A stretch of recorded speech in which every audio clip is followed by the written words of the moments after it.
अस्सलाम वालेकुम everyone, welcome to my YouTube channel the problem solver. आज के लेक्चर में हम एक्सरसाइज 3.3 स्टार्ट करेंगे। So if you are new here, make sure to subscribe this channel and hit the bell icon to stay updated for upcoming lectures. So time waste किए बगैर हम topic की तरफ मूव करते हैं। स्टार्ट करने से पहले हम कुछ टॉपिक्स डिस्कस करेंगे जो इस एक्सरसाइज से रिलेटेड हैं, ताकि आपके कंसेप्ट जो हैं वो क्लियर हो जाएं। ठीक है, सो सबसे पहले हम बात करते हैं डिटर्मिनेंट ऑफ मैट्रिक्स की।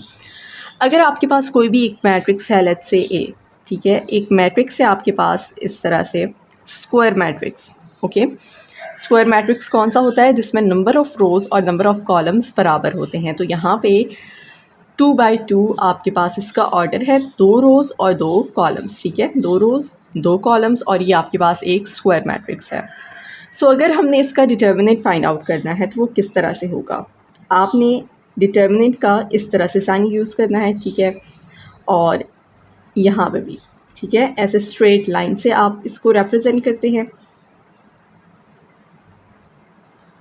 वर्टिकल बार्स भी कहा जाता है इनको। ठीक है, सो अब आपने डिटर्मिनेंट फाइंड कैसे करना है? ये तो इसको डिनोट करने का साइन है। ठीक है, ये जो वर्टिकल लाइंस हैं ये आपके पास डिटर्मिनेंट को रिप्रेजेंट कर रही हैं कि इस मैट्रिक्स का डिटर्मिनेंट लिया जा रहा है।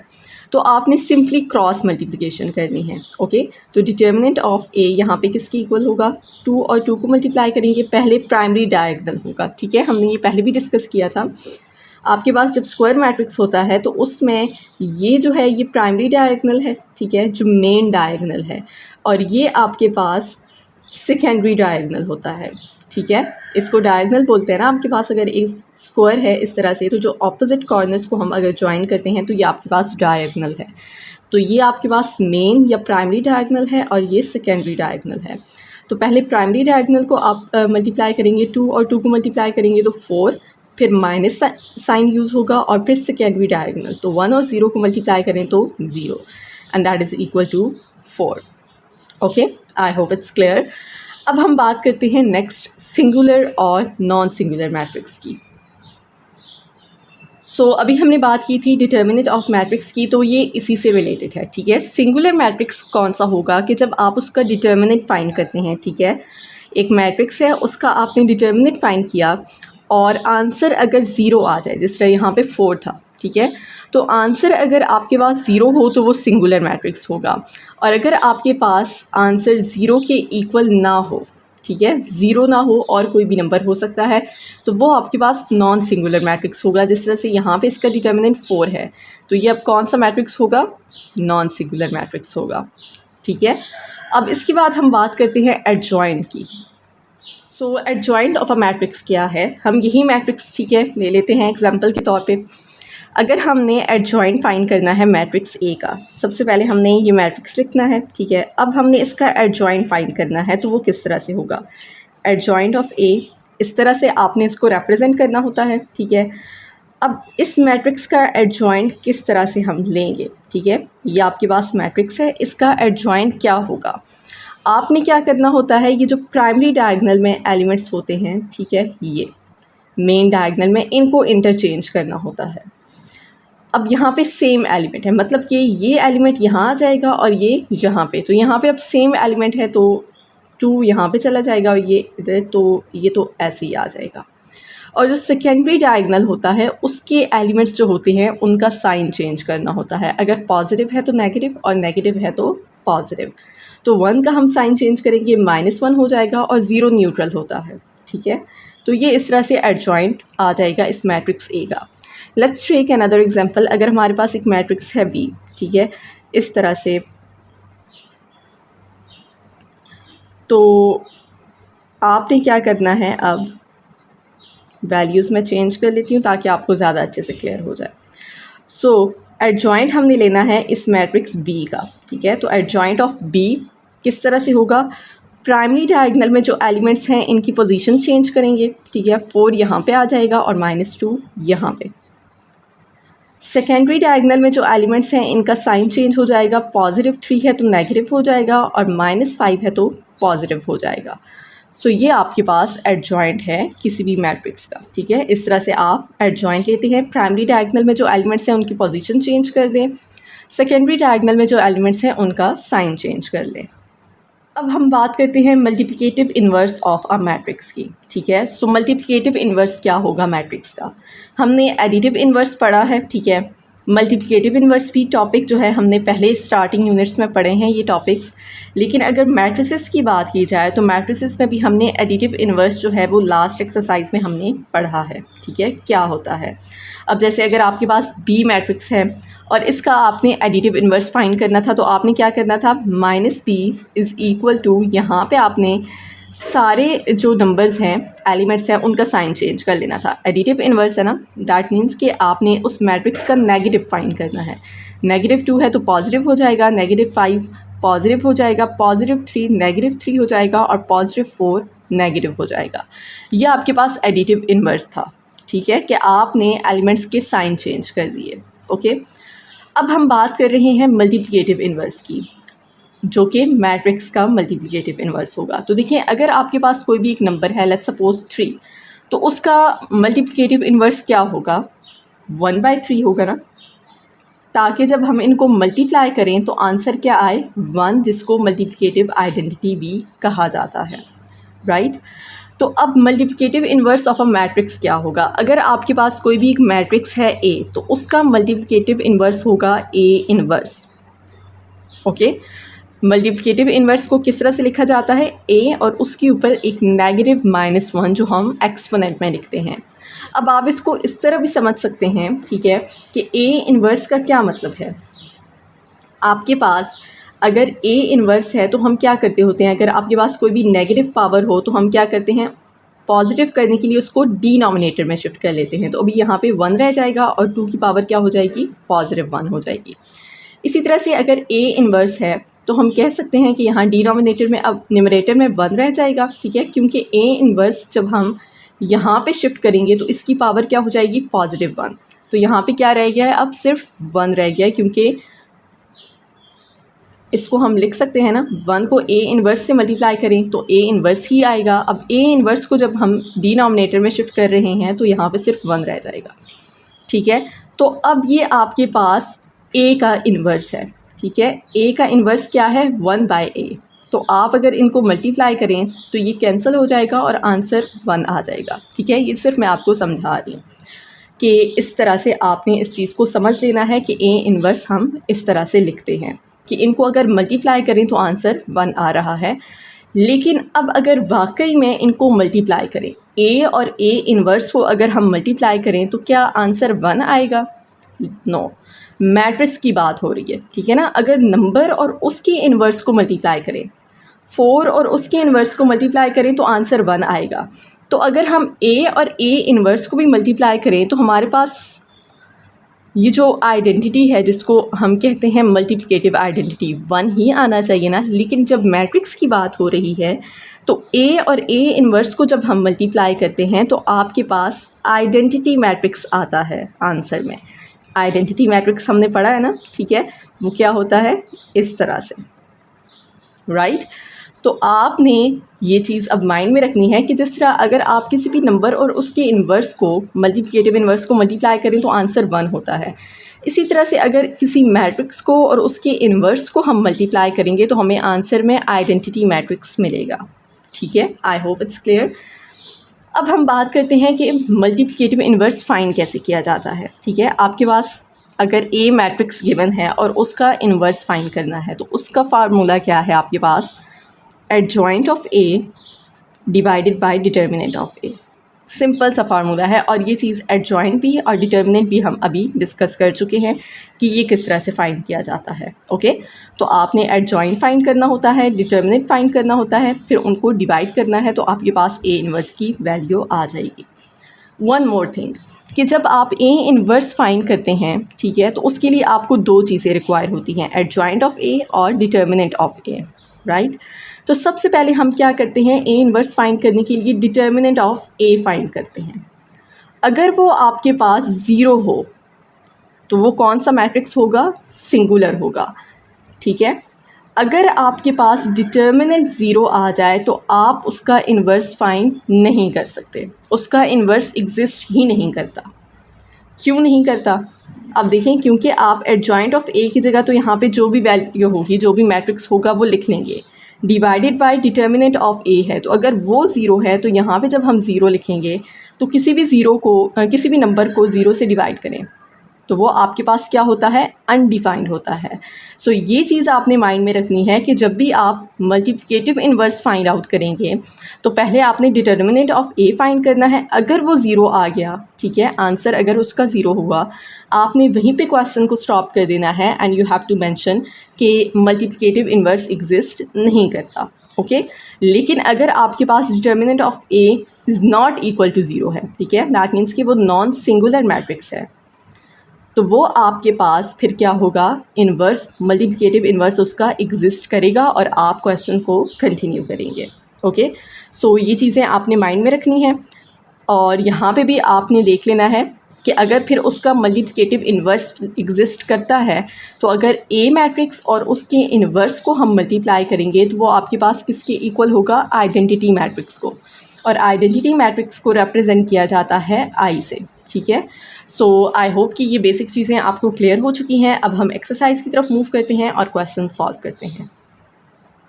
Maths class 10 NBF new book की एक्सरसाइज 3.3 का क्वेश्चन नंबर 1 है, mention singular and non singular matrices. So हमने यहाँ पे चेक करना है कि इनमें से कौन से मैट्रिसेस सिंगुलर हैं और कौन से नॉन सिंगुलर हैं। तो हमें मालूम है कि हमें सिंगुलर और नॉन सिंगुलर मैट्रिसेस का किस तरह से मालूम होगा, ये चीज़ हम स्टार्ट में डिस्कस कर चुके हैं कि अगर आपके पास डिटर्मिनेंट ज़ीरो के इक्वल होगा तो वो सिंगुलर होगा, और अगर डिटर्मिनेंट मैट्रिक्स का ज़ीरो के इक्वल नहीं होगा तो वो नॉन सिंगुलर मैट्रिक्स होगा। सो डिटर्मिनेंट भी किस तरह से फाइंड करते हैं ये चीज़ हम डिस्कस कर चुके हैं थ्रू एग्जांपल्स। अब हम यहाँ पे इनका डिटर्मिनेंट फाइंड करेंगे, ठीक है। हमने चेक करना है क्या ये मैट्रिसेस सिंगुलर हैं या नॉन सिंगुलर है। सो बेसिकली हमने क्या फाइंड करना है, डिटर्मिनेंट। सो डिटर्मिनेंट को हम इस तरह से रिप्रेजेंट करते हैं, ठीक है, ये वर्टिकल लाइन से, और इसी तरह से ये आपके पास मैट्रिसेस का तो ये साइन होता है, डिटर्मिनेंट के लिए आप स्ट्रेट लाइन यूज़ करेंगे और वैल्यूज़ लिखनी है आपने। अब आपने क्या करना है, जो प्राइमरी डायगोनल है इनको मल्टीप्लाई करेंगे, इनके एलिमेंट्स को 6 और 3 को मल्टीप्लाई करें 18, माइनस का साइन यूज़ होगा दरम्यान में, और जो सेकेंडरी डायगोनल है 4 और 2 को मल्टीप्लाई करेंगे तो 8। सो 18 माइनस 8 क्या होगा आपके पास 10, and that is not equal to zero.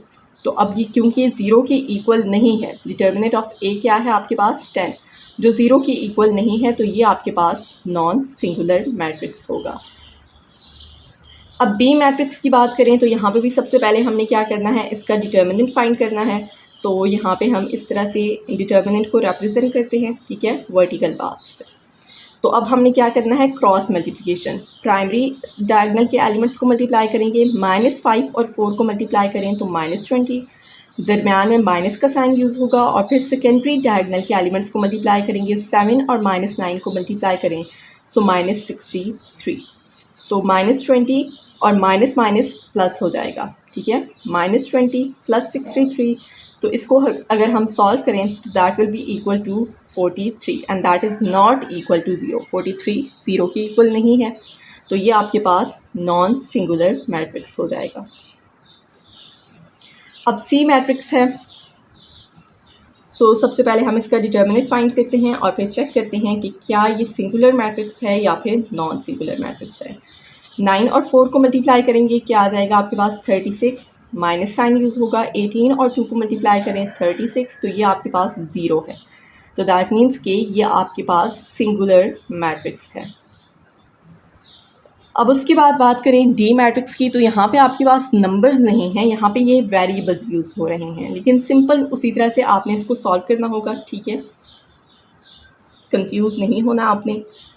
उसी तरह से आपने इसको लिख लेना है कि ये आपने डिटर्मिनेंट फाइंड करना है, ओके। सो अब आपने क्या करना है, क्रॉस मल्टीप्लिकेशन। प्राइमरी डायगोनल के एलिमेंट्स ए और बी मल्टीप्लाई होंगे तो ए बी, माइनस का साइन यूज़ होगा, और फिर इन दोनों को हमने मल्टीप्लाई कर लेना है। तो देखें अब b जो है वो इससे मल्टीप्लाई होगा, b + 1/a से, राइट। तो अब हम क्या करते हैं, इसको सॉल्व कर लेते हैं। a b माइनस b को b से मल्टीप्लाई करें b², और माइनस b को माइनस प्लस माइनस b और 1 को मल्टीप्लाई करें b/a। तो as you can see here कि अगर हम इसको थोड़ा सिंप्लीफाई भी करें तो ये आपके पास जो है ज़ीरो की इक्वल नहीं आएगा। हम इसको सिंप्लीफाई भी कर लेते हैं। देखिए अगर हम इसका एलसीएम लें तो क्या आ जाएगा, डिनोमिनेटर ए है, ए ही आएगा। अब आपने क्या करना है, इसका डिनोमिनेटर कोई भी नहीं है, दैट मीन्स कि 1 है, तो a डिवाइडेड बाय 1 क्या होगा, a, और a को आपने इस न्यूमरेटर से मल्टीप्लाई करना है। तो a को a b से मल्टीप्लाई करें तो a स्क्वायर b, इसका भी डिनोमिनेटर 1 है तो a डिवाइडेड बाय 1 क्या हो जाएगा, a, तो a को आपने b स्क्वायर से मल्टीप्लाई करके किया तो a b स्क्वायर। अब इसका डिनोमिनेटर a है तो a डिवाइडेड बाय a क्या हो जाएगा, 1, और 1 को माइनस b से मल्टीप्लाई करें तो आपके पास आ जाएगा माइनस b। तो as you can see here कि ये आपके पास ज़ीरो की इक्वल नहीं है, तो ये नॉन सिंगुलर मैट्रिक्स होगा। अब लास्ट पार्ट है पार्ट नंबर ई, ठीक है। तो इसमें भी आपने क्या करना है, सबसे पहले तो इसको डिनोट कर लेना है डिटर्मिनेंट की फॉर्म में, ठीक है।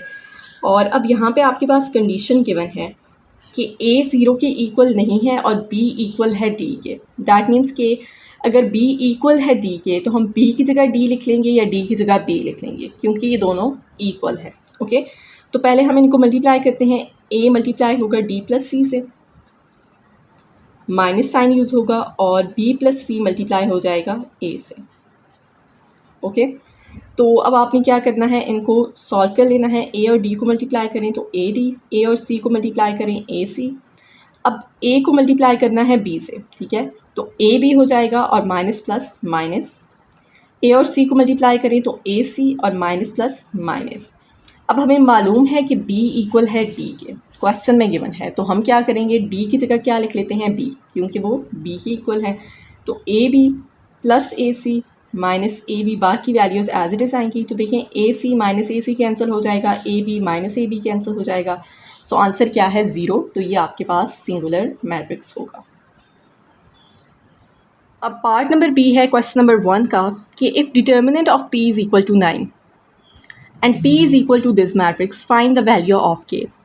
आपको यहाँ पे बता दिया गया है कि डिटर्मिनेंट ऑफ p किसकी इक्वल है, 9 के, ठीक है, और p मैट्रिक्स ये है, तो आपने इस k की वैल्यू फाइंड करनी है। तो देखिए बेसिकली जब हम डिटर्मिनेंट ऑफ p अगर हम फाइंड करते तो ये क्रॉस मल्टीप्लाई करते तो हम वैल्यू फाइंड कर सकते थे ना डिटर्मिनेंट ऑफ p की। तो वो हमें ऑलरेडी बता दिया गया है कि डिटर्मिनेंट ऑफ p किसकी इक्वल है, 9 के, और आपने अब इस मैट्रिक्स में k की वैल्यू फाइंड करनी है।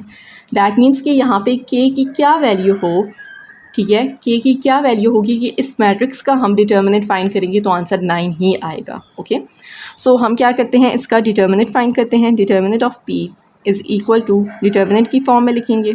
ओके, सो क्या करना होता है, हमने क्रॉस मल्टीप्लाई। तो अब हमें मालूम है कि डिटर्मिनेंट ऑफ p किसकी इक्वल है, 9 के, तो इसकी जगह हम क्या लिख लेंगे, 9 इज़ इक्वल टू, मतलब कि इसका अगर हम डिटर्मिनेंट लेंगे, अभी हम इसको सॉल्व करेंगे तो वो 9 के ही इक्वल है, वो हमें क्वेश्चन में बता दिया गया है। सो 3 और 4k को मल्टीप्लाई करेंगे, ठीक है, तो क्या हो जाएगा, 12k, माइनस साइन आएगा, 3 और 1 को मल्टीप्लाई करेंगे तो 3। अब हमने इसको सॉल्व कर लेना है, ठीक है, और k की वैल्यू फाइंड करनी है। -3 को इस साइड पे शिफ्ट करेंगे तो क्या हो जाएगा, पॉजिटिव। तो 9 + 3 इज़ इक्वल टू 12k, 9 + 3 हो जाएगा 12 इज़ इक्वल टू 12k, और यहाँ पे 12 इस साइड पे जाके डिवाइड होगा तो k की वैल्यू आ जाएगी 12/12 which is equal to 1। That means कि k की वैल्यू क्या है, 1। अगर आप यहाँ पे k की वैल्यू 1 लिखें और फिर इसका डिटर्मिनेंट फाइंड करें तो क्वेश्चन में जो आपको बताया गया है तो आंसर 9 ही आएगा। आप इसको डबल चेक भी कर सकते हैं। पार्ट सी है, if determinant of t is equal to 3 and adjoint of t is equal to this matrix, find the value of x। हमने यहाँ पे x की वैल्यू फाइंड करनी है। हमें बता दिया गया है कि इस मैट्रिक्स का जो ओरिजिनल मैट्रिक्स होगा t मैट्रिक्स, उसका डिटर्मिनेंट 3 है, उस मैट्रिक्स का एडजॉइंट ये है।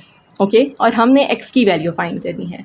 तो जिस तरह पार्ट नंबर बी हमने सॉल्व किया है वैसे ही सॉल्व करेंगे, ठीक है। t मैट्रिक्स का हमने डिटर्मिनेंट लेना है, लेकिन यहाँ पे t मैट्रिक्स गिवन नहीं है, उसका एडजॉइंट गिवन है। तो हमें मालूम है कि एडजॉइंट किस तरह से फाइंड किया जाता है। किसी भी मैट्रिक्स का प्राइमरी डायगोनल में जो एलिमेंट्स होते हैं उनको चेंज किया जाता है, उनकी पोजीशन, और जो सेकेंडरी डायगोनल में एलिमेंट्स होते हैं उनका साइन चेंज किया जाता है। एडजॉइंट फाइंड करने के लिए हम यही करते हैं ना, अभी हमने स्टार्ट में ये चीज़ सीखी है। तो अगर हमने एडजॉइंट हमें गिवन है और ओरिजिनल मैट्रिक्स फाइंड करना है तब भी यही प्रोसेस होगा, ठीक है। तो हम अब आपके पास टी मैट्रिक्स किस तरह से आ जाएगा, इन दोनों की पोजीशन चेंज कर देंगे, तो 2 यहाँ पे आ जाएगा, 5 यहाँ पे, और इन दोनों का साइन चेंज हो जाएगा। तो ये पॉजिटिव है दोनों, तो नेगेटिव हो जाएंगे। दैट मीन्स कि टी मैट्रिक्स क्या है आपके पास, 2 -x -3 और 5। इसका अगर वापस एडजॉइंट लें तो यही आएगा ना, 2 और 5 की पोजीशन चेंज करनी है हमने। एडजॉइंट लेने के लिए हम यही करते हैं, इन दोनों की पोजीशन चेंज करें और इनका साइन, ठीक है। तो एडजॉइंट जिस तरह से हम फाइंड करते हैं, अगर एडजॉइंट गिवन है तो ओरिजिनल मैट्रिक्स हमने फाइंड करना है, तब भी वही स्टेप्स होंगे। ओके, सो अब हमने क्या करना है, इसका डिटर्मिनेंट फाइंड करना है। तो डिटर्मिनेंट के लिए हम ये साइन यूज़ करते हैं, ठीक है।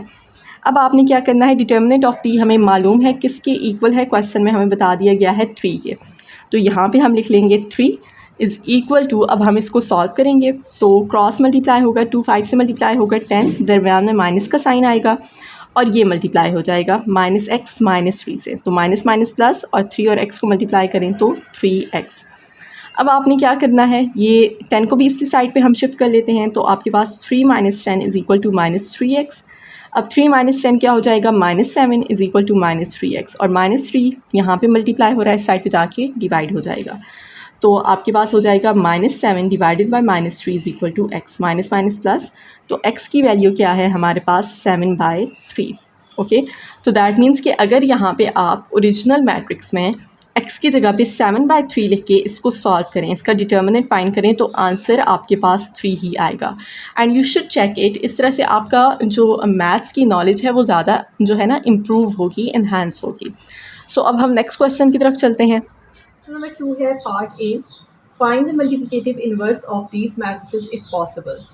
तो यहाँ पे हमने इन मैट्रिसेस का मल्टीप्लिकेटिव इनवर्स फाइंड करना है अगर पॉसिबल हो तो, ठीक है। तो हमने ये मल्टीप्लिकेटिव इनवर्स का टॉपिक जब स्टार्ट में डिस्कस किया है, तो ये चीज़ हमने डिस्कस की है कि कब आप मल्टीप्लिकेटिव इनवर्स फाइंड नहीं कर सकते किसी भी मैट्रिक्स का। मल्टीप्लिकेटिव इनवर्स का फार्मूला क्या है आपके पास, अब यहाँ पे आर मैट्रिक्स है तो आर इनवर्स आपने फाइंड करना है, ठीक है। इसका मल्टीप्लिकेटिव इनवर्स किस तरह से है, R inverse, and that is equal to adjoint of R divided by determinant of R. ये इसका फार्मूला है। दैट मीन्स कि एक तो हमने एडजॉइंट फाइंड करना है और एक हमने डिटर्मिनेंट फाइंड करना है।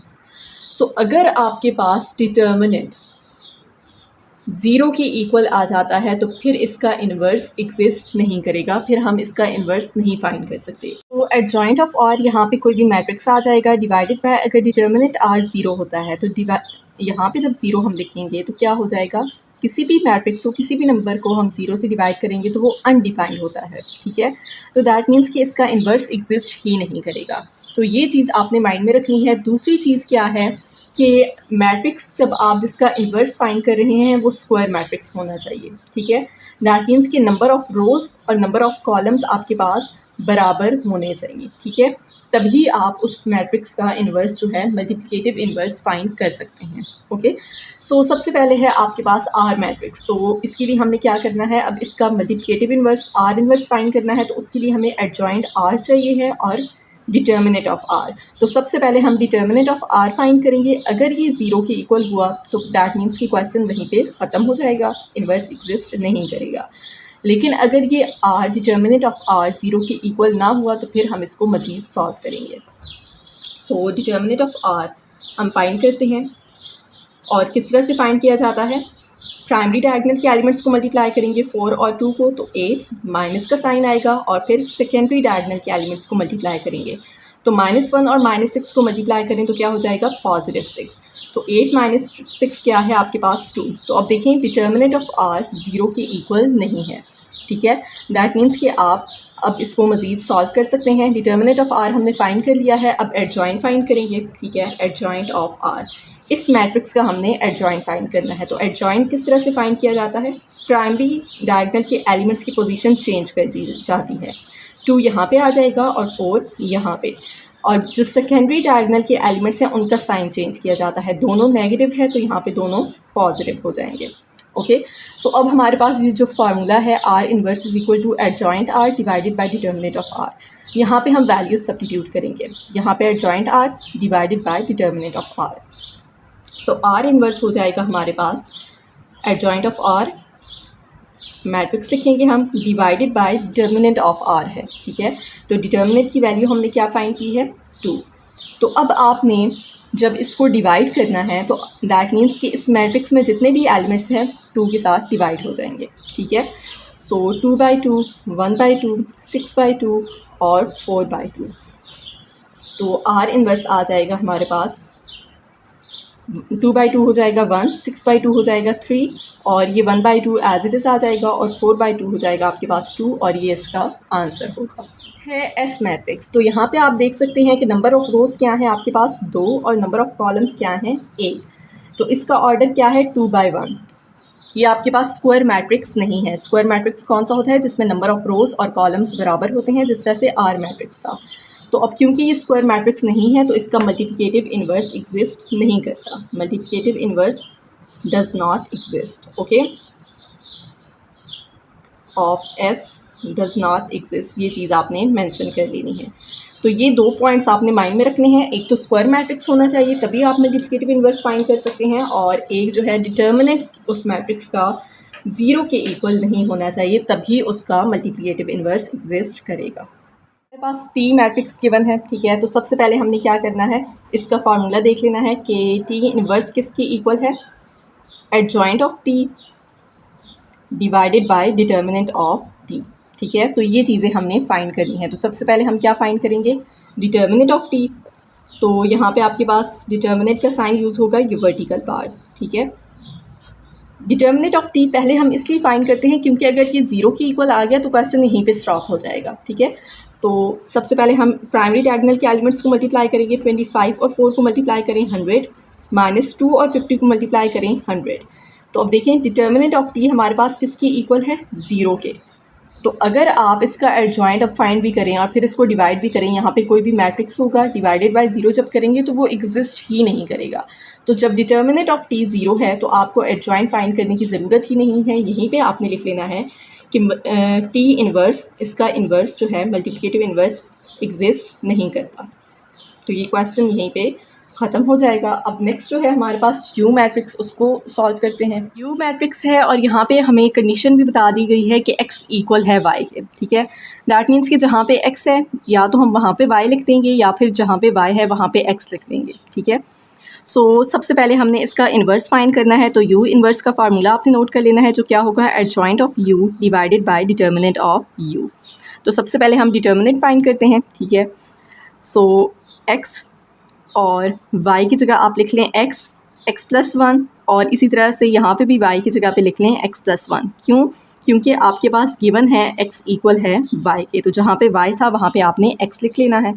अब इसको सॉल्व करें तो क्रॉस मल्टीप्लिकेशन होगी, x इससे मल्टीप्लाई होगा x प्लस 1 से, माइनस साइन आएगा और ये x प्लस 1 x से मल्टीप्लाई होगा।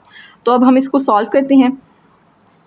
x को x से मल्टीप्लाई करें x स्क्वायर, प्लस x को 1 से मल्टीप्लाई करें x, माइनस प्लस माइनस और x से मल्टीप्लाई होके x square, minus plus minus और x और 1 को मल्टीप्लाई करें तो x। तो अब यहाँ पे ये देखें कैंसिल हो जाएंगे। तो डिटर्मिनेंट ऑफ u हमारे पास क्या है, 0 के इक्वल है, तो u इन्वर्स एग्जिस्ट नहीं करता। सो आई होप कि क्वेश्चंस आपको क्लियर हो चुके हैं। अब इसका पार्ट बी सॉल्व करते हैं। पार्ट बी है, if r is equal to matrix, आपके पास गिवन है r मैट्रिक्स, ठीक है। वेरीफाई दैट, हमने ये प्रूव करना है कि R inverse is equal to R inverse R equal to identity matrix. So अब यहाँ पे बेसिकली आपके पास क्या है, एक R मैट्रिक्स गिवन है और हमने ये वेरीफाई करना है कि ये और ये आपस में इक्वल हैं, ठीक है।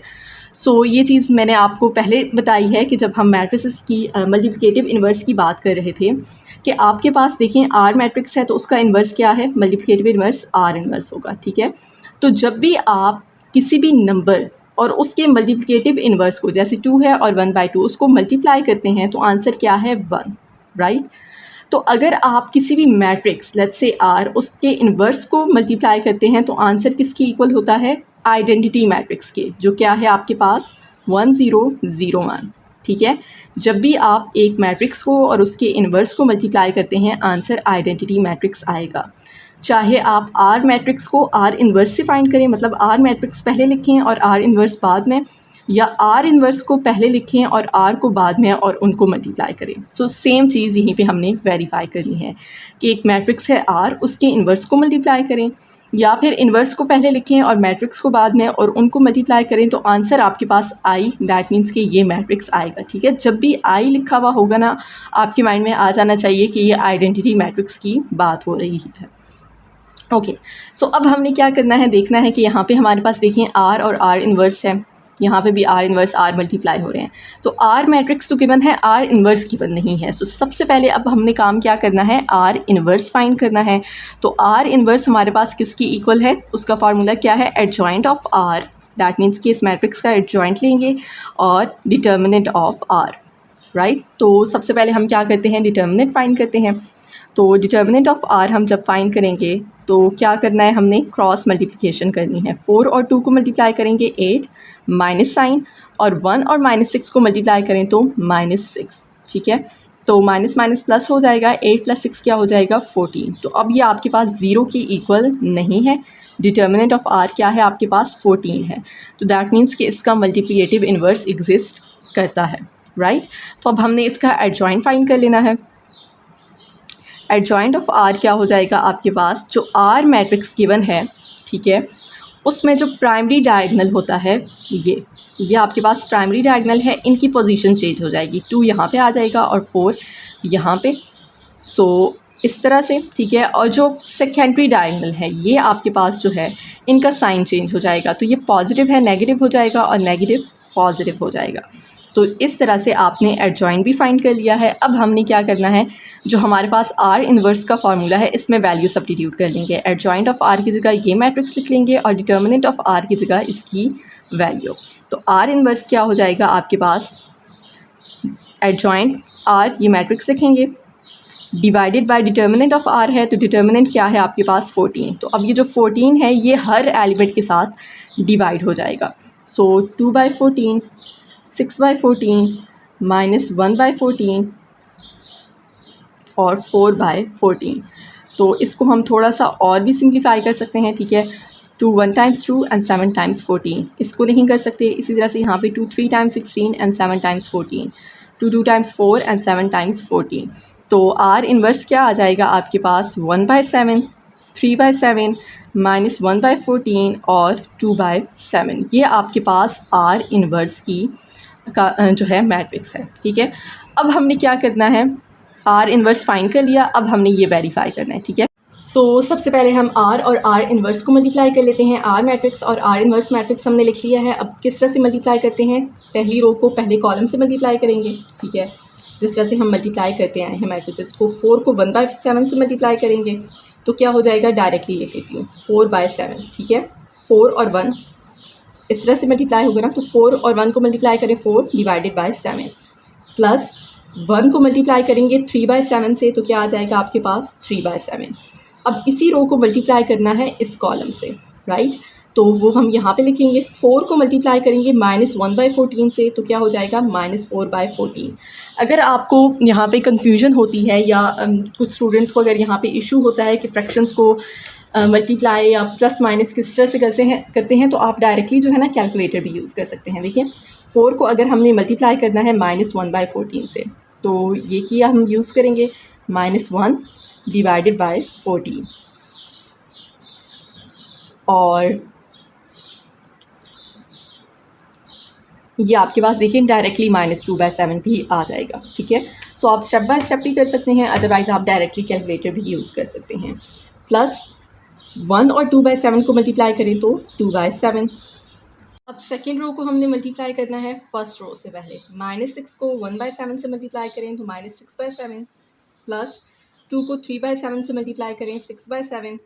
इसी तरह से अब इस रो को हमने मल्टीप्लाई करना है दूसरे कॉलम से, तो -6 और -1/14 को मल्टीप्लाई करेंगे तो माइनस माइनस प्लस 6/14, प्लस 2 और 2/7 को मल्टीप्लाई करें तो 4/7, ठीक है।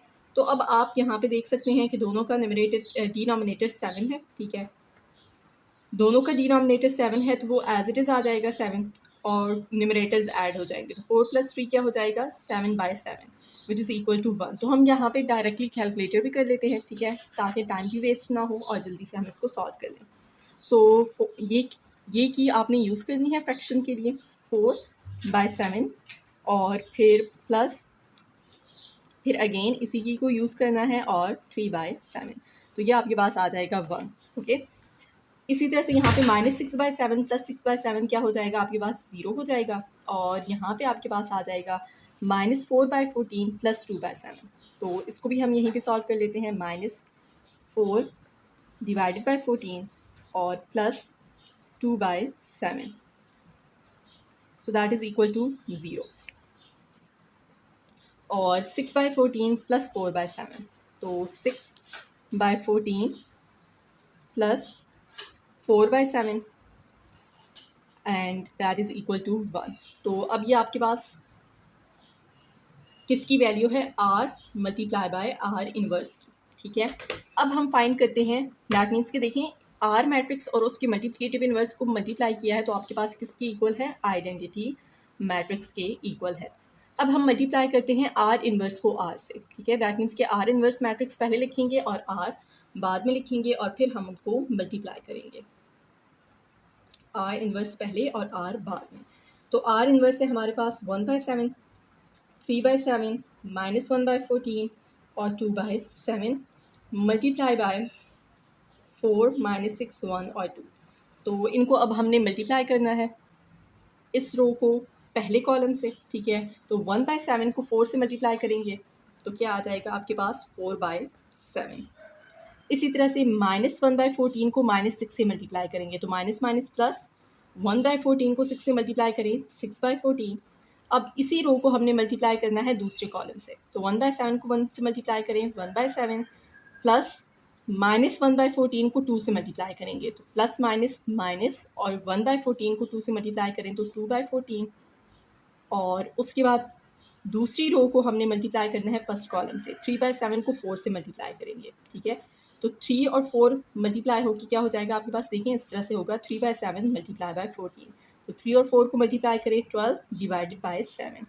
You can use calculator as well अगर आपको कुछ भी यहाँ पे कन्फ्यूजन होती है तो।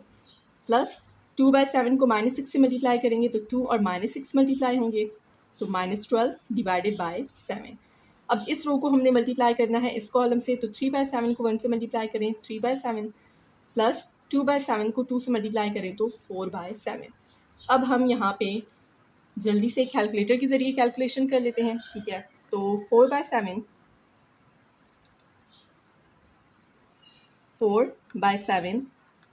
Plus 6/14, so that is equal to 1। इसी तरह से इसको सॉल्व करेंगे तो देखिए प्लस माइनस माइनस हो जाएगा, ओके। तो 1/7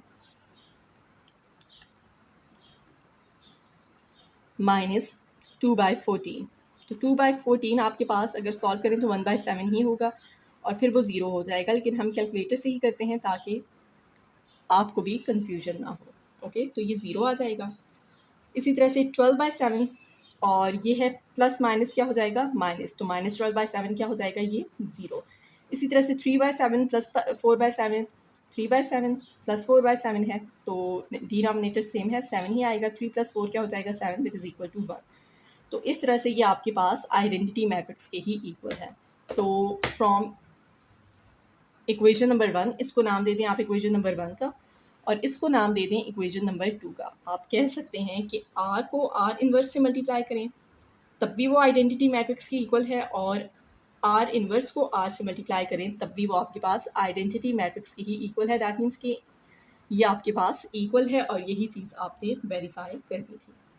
क्वेश्चन नंबर 3 है y और z दो मैट्रिसेस आपके पास गिवन है, वेरीफाई करना है कि लेफ्ट हैंड साइड इक्वल है राइट हैंड साइड के, ठीक है। तो सबसे पहले हम बात करते हैं लेफ्ट हैंड साइड की। लेफ्ट हैंड साइड क्या है हमारे पास, YZ whole inverse.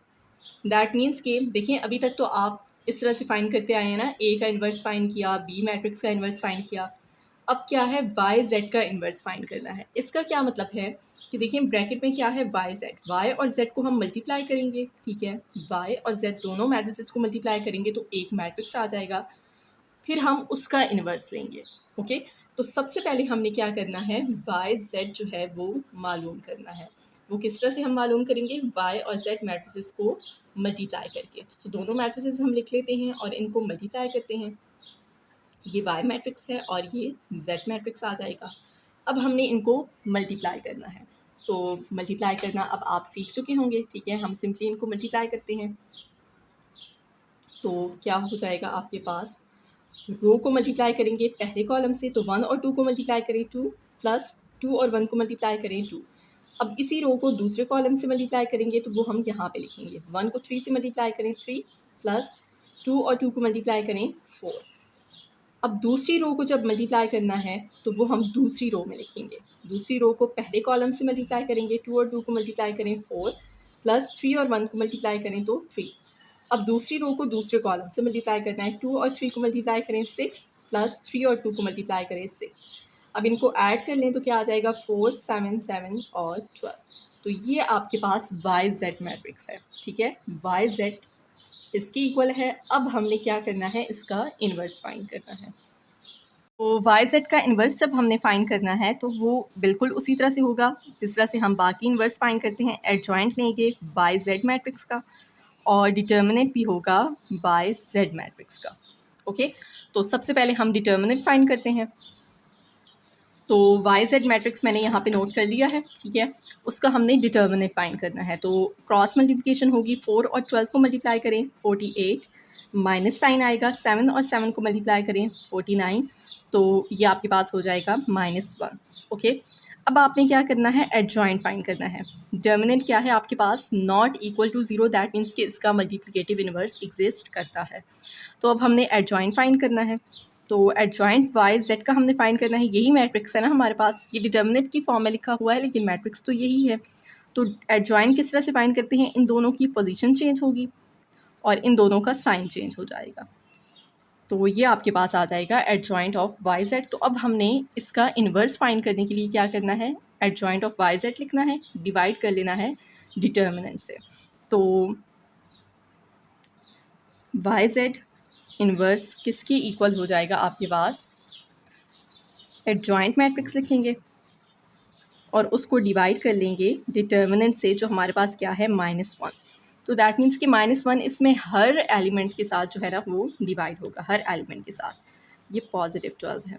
Okay, so अब देखें 1 से डिवाइड करें तो वही नंबर आएगा और प्लस माइनस क्या हो जाएगा, -12 को 12 डिवाइडेड बाय -1 क्या हो जाएगा, -12, -7 डिवाइडेड बाय -1 क्या हो जाएगा, +7, -7 डिवाइडेड बाय -1 +7 और 4 डिवाइडेड बाय -1 -4 हो जाएगा। तो ये आपके पास लेफ्ट हैंड साइड है, इसको नाम दे दें आप इक्वेशन नंबर 1 का। ओके, अब राइट हैंड साइड की बात करें तो वो आपके पास क्या है, राइट हैंड साइड है आपके पास z इन्वर्स और y इन्वर्स। दैट मीन्स कि हमने z इन्वर्स फाइंड करना है, ठीक है। z इन्वर्स और y इन्वर्स को मल्टीप्लाई करना है, तो हमें z और y इन्वर्स दोनों नहीं मालूम। z इन्वर्स हम मालूम करेंगे, फिर y इन्वर्स मालूम करेंगे और जो हमारे पास इनकी मैट्रिसेस आएंगे उनको मल्टीप्लाई कर लेंगे। तो सबसे पहले हम z इन्वर्स फाइंड करते हैं, ठीक है। तो सबसे पहले z इन्वर्स जब फाइंड करेंगे तो उसका फार्मूला क्या है, adjoint of z divided by determinant of z। मतलब कि हमें ये दो चीज़ें फाइंड करनी है ताकि हम z इन्वर्स फाइंड कर सकें। तो z मैट्रिक्स है हमारे पास, यहाँ पे मैं नोट कर लेती हूँ, ठीक है। z मैट्रिक्स है 2 1 3 2, ये मैट्रिक्स है। इसका पहले हमने डिटर्मिनेंट फाइंड करना है। तो डिटर्मिनेंट फाइंड करेंगे z मैट्रिक्स का, तो क्या आ जाएगा आपके पास, 2 और 2 को मल्टीप्लाई करें 4, -3 और 1 को मल्टीप्लाई करें 3 = 1। ये आपके पास डिटर्मिनेंट है। अब इसका एडजॉइंट फाइंड करते हैं, तो एडजॉइंट ऑफ z लिखेंगे। तो इसका एडजॉइंट क्या हो जाएगा आपके पास, इन दोनों की पोजीशन चेंज होगी, तो 2 इधर चला जाएगा, 2 यहाँ पे आ जाएगा, तो सेम एलिमेंट है, ये एज इट इज़ ही आ जाएगा। 3 और 1 का साइन चेंज हो जाएगा। तो अब आपने क्या करना है, z इन्वर्स का जो फार्मूला है इसमें वैल्यू सब्स्टिट्यूट कर लेनी है। एडजॉइंट ऑफ z मैट्रिक्स यहाँ पे लिखेंगे और डिवाइड कर लेंगे z डिटर्मिनेंट से। So z inverse is equal to adjoint of z, तो वो ये है, मैट्रिक्स लिखा है, और divided by determinant of z। तो डिटर्मिनेंट ऑफ z क्या है हमारे पास, 1। तो 1 से इसको मल्टीप्लाई करेंगे, हमारे पास यही मैट्रिक्स आ जाएगा। अब हमने फाइंड करना है y इन्वर्स, ठीक है। तो y इन्वर्स के लिए भी क्या करना है, हमने एक तो y का डिटर्मिनेंट फाइंड करना है और एक हमने y का एडजॉइंट फाइंड करना है। ओके, सो y मैट्रिक्स यहाँ पे मैंने नोट कर लिया है। y इन्वर्स के लिए फार्मूला क्या होगा, adjoint of y divided by determinant of y। मतलब कि ये दोनों चीज़ें पहले हमने फाइंड करनी है। सो डिटर्मिनेंट ऑफ y हम फाइंड करते हैं, डिटर्मिनेंट फाइंड करेंगे, इन दोनों को मल्टीप्लाई करेंगे तो 3 -2 और 2 को मल्टीप्लाई करें 4 और 3 - 4 इक्वल होगा -1 के। This is not equal to 0, मतलब कि इसका इन्वर्स एग्जिस्ट करता है, ठीक है। तो हम एडजॉइंट फाइंड करते हैं। एडजॉइंट ऑफ y किसके इक्वल हो जाएगा, y मैट्रिक्स को देखेंगे, इन दोनों की पोजीशन चेंज होगी और इन दोनों का साइन चेंज हो जाएगा, तो ये आपके पास आ जाएगा एडजॉइंट ऑफ y। अब आपने y इन्वर्स फाइंड करने के लिए यहाँ पे एडजॉइंट ऑफ y मैट्रिक्स लिखना है और उसको डिवाइड कर लेना है डिटर्मिनेंट ऑफ y से। सो -2 1 adjoint of a divided by determinant of a, और डिटर्मिनेंट ऑफ y सॉरी वो क्या है -1। तो -1 से जब हम इसको डिवाइड करेंगे तो 3 डिवाइडेड बाय 1 तो 1 ही रहेगा और प्लस माइनस माइनस, ठीक है। तो 3 और -1 को डिवाइड करें -3, -2 और -1 को डिवाइड करें +2, यहाँ पे भी +2, और 1 और -1 को डिवाइड करें तो -1। ये हमारे पास है y इन्वर्स मैट्रिक्स। अब राइट साइड हमारे पास क्या थी, राइट हैंड साइड क्या है आपके पास, z इन्वर्स और y इन्वर्स को हमने मल्टीप्लाई करना है। Keep it in your mind कि z इन्वर्स को पहले लिखना है, y इन्वर्स को बाद में लिखना है, ओके। सो z इन्वर्स है हमारे पास 2 -1 -3 और 2, और y इन्वर्स जो हमने फाइंड किया है वो है -3 2 2 और -1। तो इनको अब हम मल्टीप्लाई कर लेते हैं। रो मल्टीप्लाई होगी कॉलम से, 2 और -3 को मल्टीप्लाई करें -6, प्लस -3 और 2 को मल्टीप्लाई करें तो -6। अब सेकेंड रो को हमने मल्टीप्लाई कर, फर्स्ट रो को मल्टीप्लाई करना है सेकेंड कॉलम से। 2 और 2 मल्टीप्लाई होंगे 4, प्लस -3 और -1 मल्टीप्लाई होंगे +3। अब सेकेंड रो पे आ जाएं तो वो हमने यहाँ पे लिखना होगा। सेकेंड रो फर्स्ट कॉलम, -1 और -3 मल्टीप्लाई होंगे +3, प्लस 2 और 2 मल्टीप्लाई होंगे तो 4। अब इसी रो को सेकेंड कॉलम से मल्टीप्लाई करना है, वो यहाँ पे आ जाएगा। -1 और 2 को मल्टीप्लाई करें -2, प्लस 2 और -2 को मल्टीप्लाई करें तो -2, और इनको सॉल्व करें तो -6 है, प्लस माइनस माइनस हो जाएगा, -6 -6 -12, 4 और 3 7, 3 और 4 7, -2 प्लस माइनस माइनस, तो -2 और -2 क्या हो जाएगा -4। तो इसको नाम दे दें आप इक्वेशन 2 का, ये आपके पास राइट हैंड साइड है। तो लेफ्ट हैंड साइड और राइट हैंड साइड आपके पास बिल्कुल इक्वल हैं, और यही चीज़ हमने बराबर करनी थी। फ्रॉम इक्वेशन 1 एंड 2 आप ये कह सकते हैं कि वाई जेड का होल इन्वर्स इक्वल है जेड इन्वर्स वाई इन्वर्स के। So number 4 है what is relation among determinant of A, determinant of A inverse and determinant of adjoint A if A is equal to this matrix। A matrix given है और हमने बताना है कि इनके दरमियान में क्या रिलेशन है। तो इनकी वैल्यूज़ हम फाइंड करते हैं सबसे पहले तो, ठीक है, फिर देखते हैं कि क्या रिलेशन होगा। डिटर्मिनेंट ऑफ A फाइंड करते हैं, तो 5 2 7 3 किस तरह से फाइंड करेंगे, क्रॉस मल्टीप्लिकेशन। 5 और 3 को मल्टीप्लाई करें 15, -7 और 2 को मल्टीप्लाई करें तो 14, and that is equal to 1। तो डिटर्मिनेंट ऑफ ए क्या है हमारे पास, 1 की इक्वल है। अब हम फाइंड करते हैं ए इन्वर्स, ताकि फिर उसका डिटर्मिनेंट फाइंड कर सकें। तो ए इन्वर्स फाइंड करने के लिए एक तो हमें डिटर्मिनेंट चाहिए होता है। ए इन्वर्स का ये फार्मूला है ना आपके पास, adjoint of A divided by determinant of A. तो एडजॉइंट ए हम फाइंड करेंगे, डिटर्मिनेंट ए हमने फाइंड कर दिया है। तो एडजॉइंट ए क्या हो जाएगा, ए मैट्रिक्स में प्राइमरी डायगोनल के एलिमेंट्स की पोजीशन चेंज होगी, मतलब 3 यहाँ पे आ जाएगा और 5 यहाँ पे, और 7 और 2 का साइन चेंज हो जाएगा। सो एडजॉइंट ए है 3 5 -7 -2। अब हमने क्या करना है, इसका इन्वर्स फाइंड करना है। ए इन्वर्स क्या होगा आपके पास, एडजॉइंट ए, तो ये मैट्रिक्स लिख लेंगे divided by determinant of A, और डिटर्मिनेंट ऑफ ए क्या है 1, तो 1 से डिवाइड करें यही मैट्रिक्स आ जाएगा, -7 और 5। अब हमने क्या करना है, इसका डिटर्मिनेंट फाइंड करना है, ठीक है। ए इन्वर्स फाइंड कर लिया है, अब इसका डिटर्मिनेंट फाइंड करेंगे। तो ए इन्वर्स का डिटर्मिनेंट भी बिल्कुल उसी तरह से होगा जिस तरह से हम वैसे नॉर्मल जो है मैट्रिसेस के डिटर्मिनेंट्स फाइंड करते हैं, ठीक है। 3 और 5 को मल्टीप्लाई करेंगे 15, -7 और -2 को मल्टीप्लाई करें तो +14, तो ये आपके पास आ जाएगा 1। दैट मीन्स के डिटर्मिनेंट ऑफ ए इन्वर्स भी आपके पास इक्वल है 1 के। अब उसके बाद क्या है आपके पास, एडजॉइंट ऑफ ए का हमने डिटर्मिनेंट लेना है, ठीक है। तो एडजॉइंट ऑफ ए ये था आपके पास, ठीक है। अब इसका डिटर्मिनेंट लेते हैं, तो एडजॉइंट ऑफ ए का अगर हम डिटर्मिनेंट लें तो ये मैट्रिक्स की वैल्यूज़ हैं 3 -2 -7 और 5। तो क्या हो जाएगा, 3 और 5 को मल्टीप्लाई करें 15 -7 और -2 को मल्टीप्लाई करें +14 विच इज़ इक्वल टू 1। तो एडजॉइंट ऑफ ए का डिटर्मिनेंट बी किसके इक्वल है, 1 के। तो दैट मीन्स के डिटर्मिनेंट ए भी इक्वल है 1 के, डिटर्मिनेंट ऑफ ए इनवर्स भी इक्वल है 1 के, and determinant of adjoint A भी इक्वल है 1 के। तो इनके दरमियान रिलेशन क्या है कि इनकी वैल्यूज सेम है, ठीक है। तो आप यहाँ पे लिख सकते हैं कि values of determinant of A inverse and determinant of adjoint A R same या इक्वल। तो यही इसके दरमियान में रिलेशन होगा इनके दरमियान में, ठीक है, कि इनकी वैल्यूज़ बिल्कुल सेम है, 1 है। क्वेश्चन नंबर 5 है, right these matrix equations into system of linear equations if possible. कि ये हमारे पास मैट्रिक्स इक्वेशंस गिवन है, इनको हमने लीनियर इक्वेशंस में कन्वर्ट करना है अगर पॉसिबल हो तो, ठीक है। तो उसके लिए हमने क्या करना है, सिंपली लेफ़्ट साइड पे ये दो मैट्रिसेस हैं, ठीक है, इनको हमने मल्टीप्लाई करना है। दोनों मैट्रिसेस मल्टीप्लाई हो रहे हैं, सो फर्स्ट कॉलम इस रो से मल्टीप्लाई होगी। सो आपके पास यहाँ पे आ जाएगा 4 को x से मल्टीप्लाई करें 4x प्लस साइन, और 2 को y से मल्टीप्लाई करेंगे। अब इसके बाद सेकंड कॉलम नहीं है, यहाँ पे एक ही कॉलम है, ठीक है। तो दूसरी रो पे आ जाए। अब दूसरी रो को भी इस कॉलम से मल्टीप्लाई करेंगे, तो वो यहाँ पे अब हम दूसरी रो में लिखेंगे। सो 3 को x से मल्टीप्लाई करें 3x प्लस 1 को y से मल्टीप्लाई करें तो 1y is equal to 6 and 4। अब हमने क्या करना है, दोनों मैट्रिसेस को कंपेयर कर लेना है, क्योंकि दरमियान में इक्वल का साइन है। तो आपके पास ये इक्वल होगा 4x प्लस 2y। सबसे पहले आप लिखिए on comparing both sides, 4x plus 2y किसके इक्वल हो जाएगा, 6 के, और 3x प्लस y इक्वल होगा 4 के।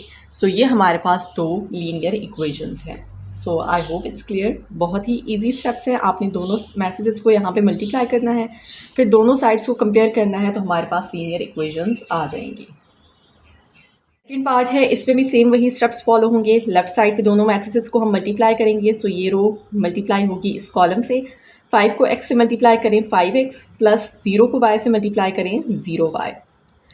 इसी तरह अब सेकेंड रो पे आ जाएं तो 0 मल्टीप्लाई होगा x से, सो 0x प्लस 4 को y से मल्टीप्लाई करें 4y इज़ इक्वल टू, ये मैट्रिक्स लिख लेंगे, ठीक है।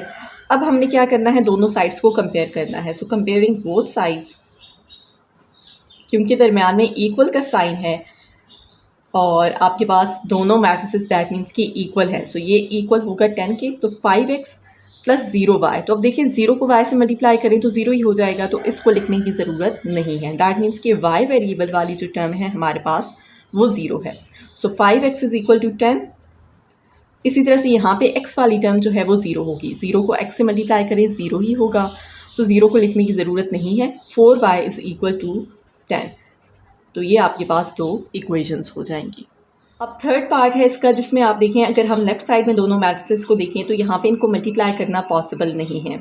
हम कैसे चेक करते हैं कि मैट्रिसेस को मल्टीप्लाई किया जा सकता है या नहीं, पहले मैट्रिक्स की नंबर ऑफ़ कॉलम्स हम देखते हैं और दूसरे मैट्रिक्स की नंबर ऑफ़ रोज़, और वो दोनों बराबर होने चाहिए। तो अब देखिए यहाँ पे एक रो है, ठीक है ना, ये एक कॉलम है, ठीक है, और 2 रोज़ हैं। हमने फर्स्ट कॉलम मैट्रिक्स के देखने हैं कितने कॉलम्स हैं, तो फर्स्ट मैट्रिक्स का एक कॉलम है और दूसरे मैट्रिक्स की रो, तो यहाँ पे 2 रोज़ हैं। तो एक कॉलम है और 2 रोज़ हैं, तो वो बराबर नहीं है। सो यहाँ पे मल्टीप्लिकेशन पॉसिबल नहीं होगी। सो इसको हम लीनियर इक्वेशंस में भी नहीं लिख सकते, ठीक है। सो यहाँ पे आपने लिख लेना है not possible.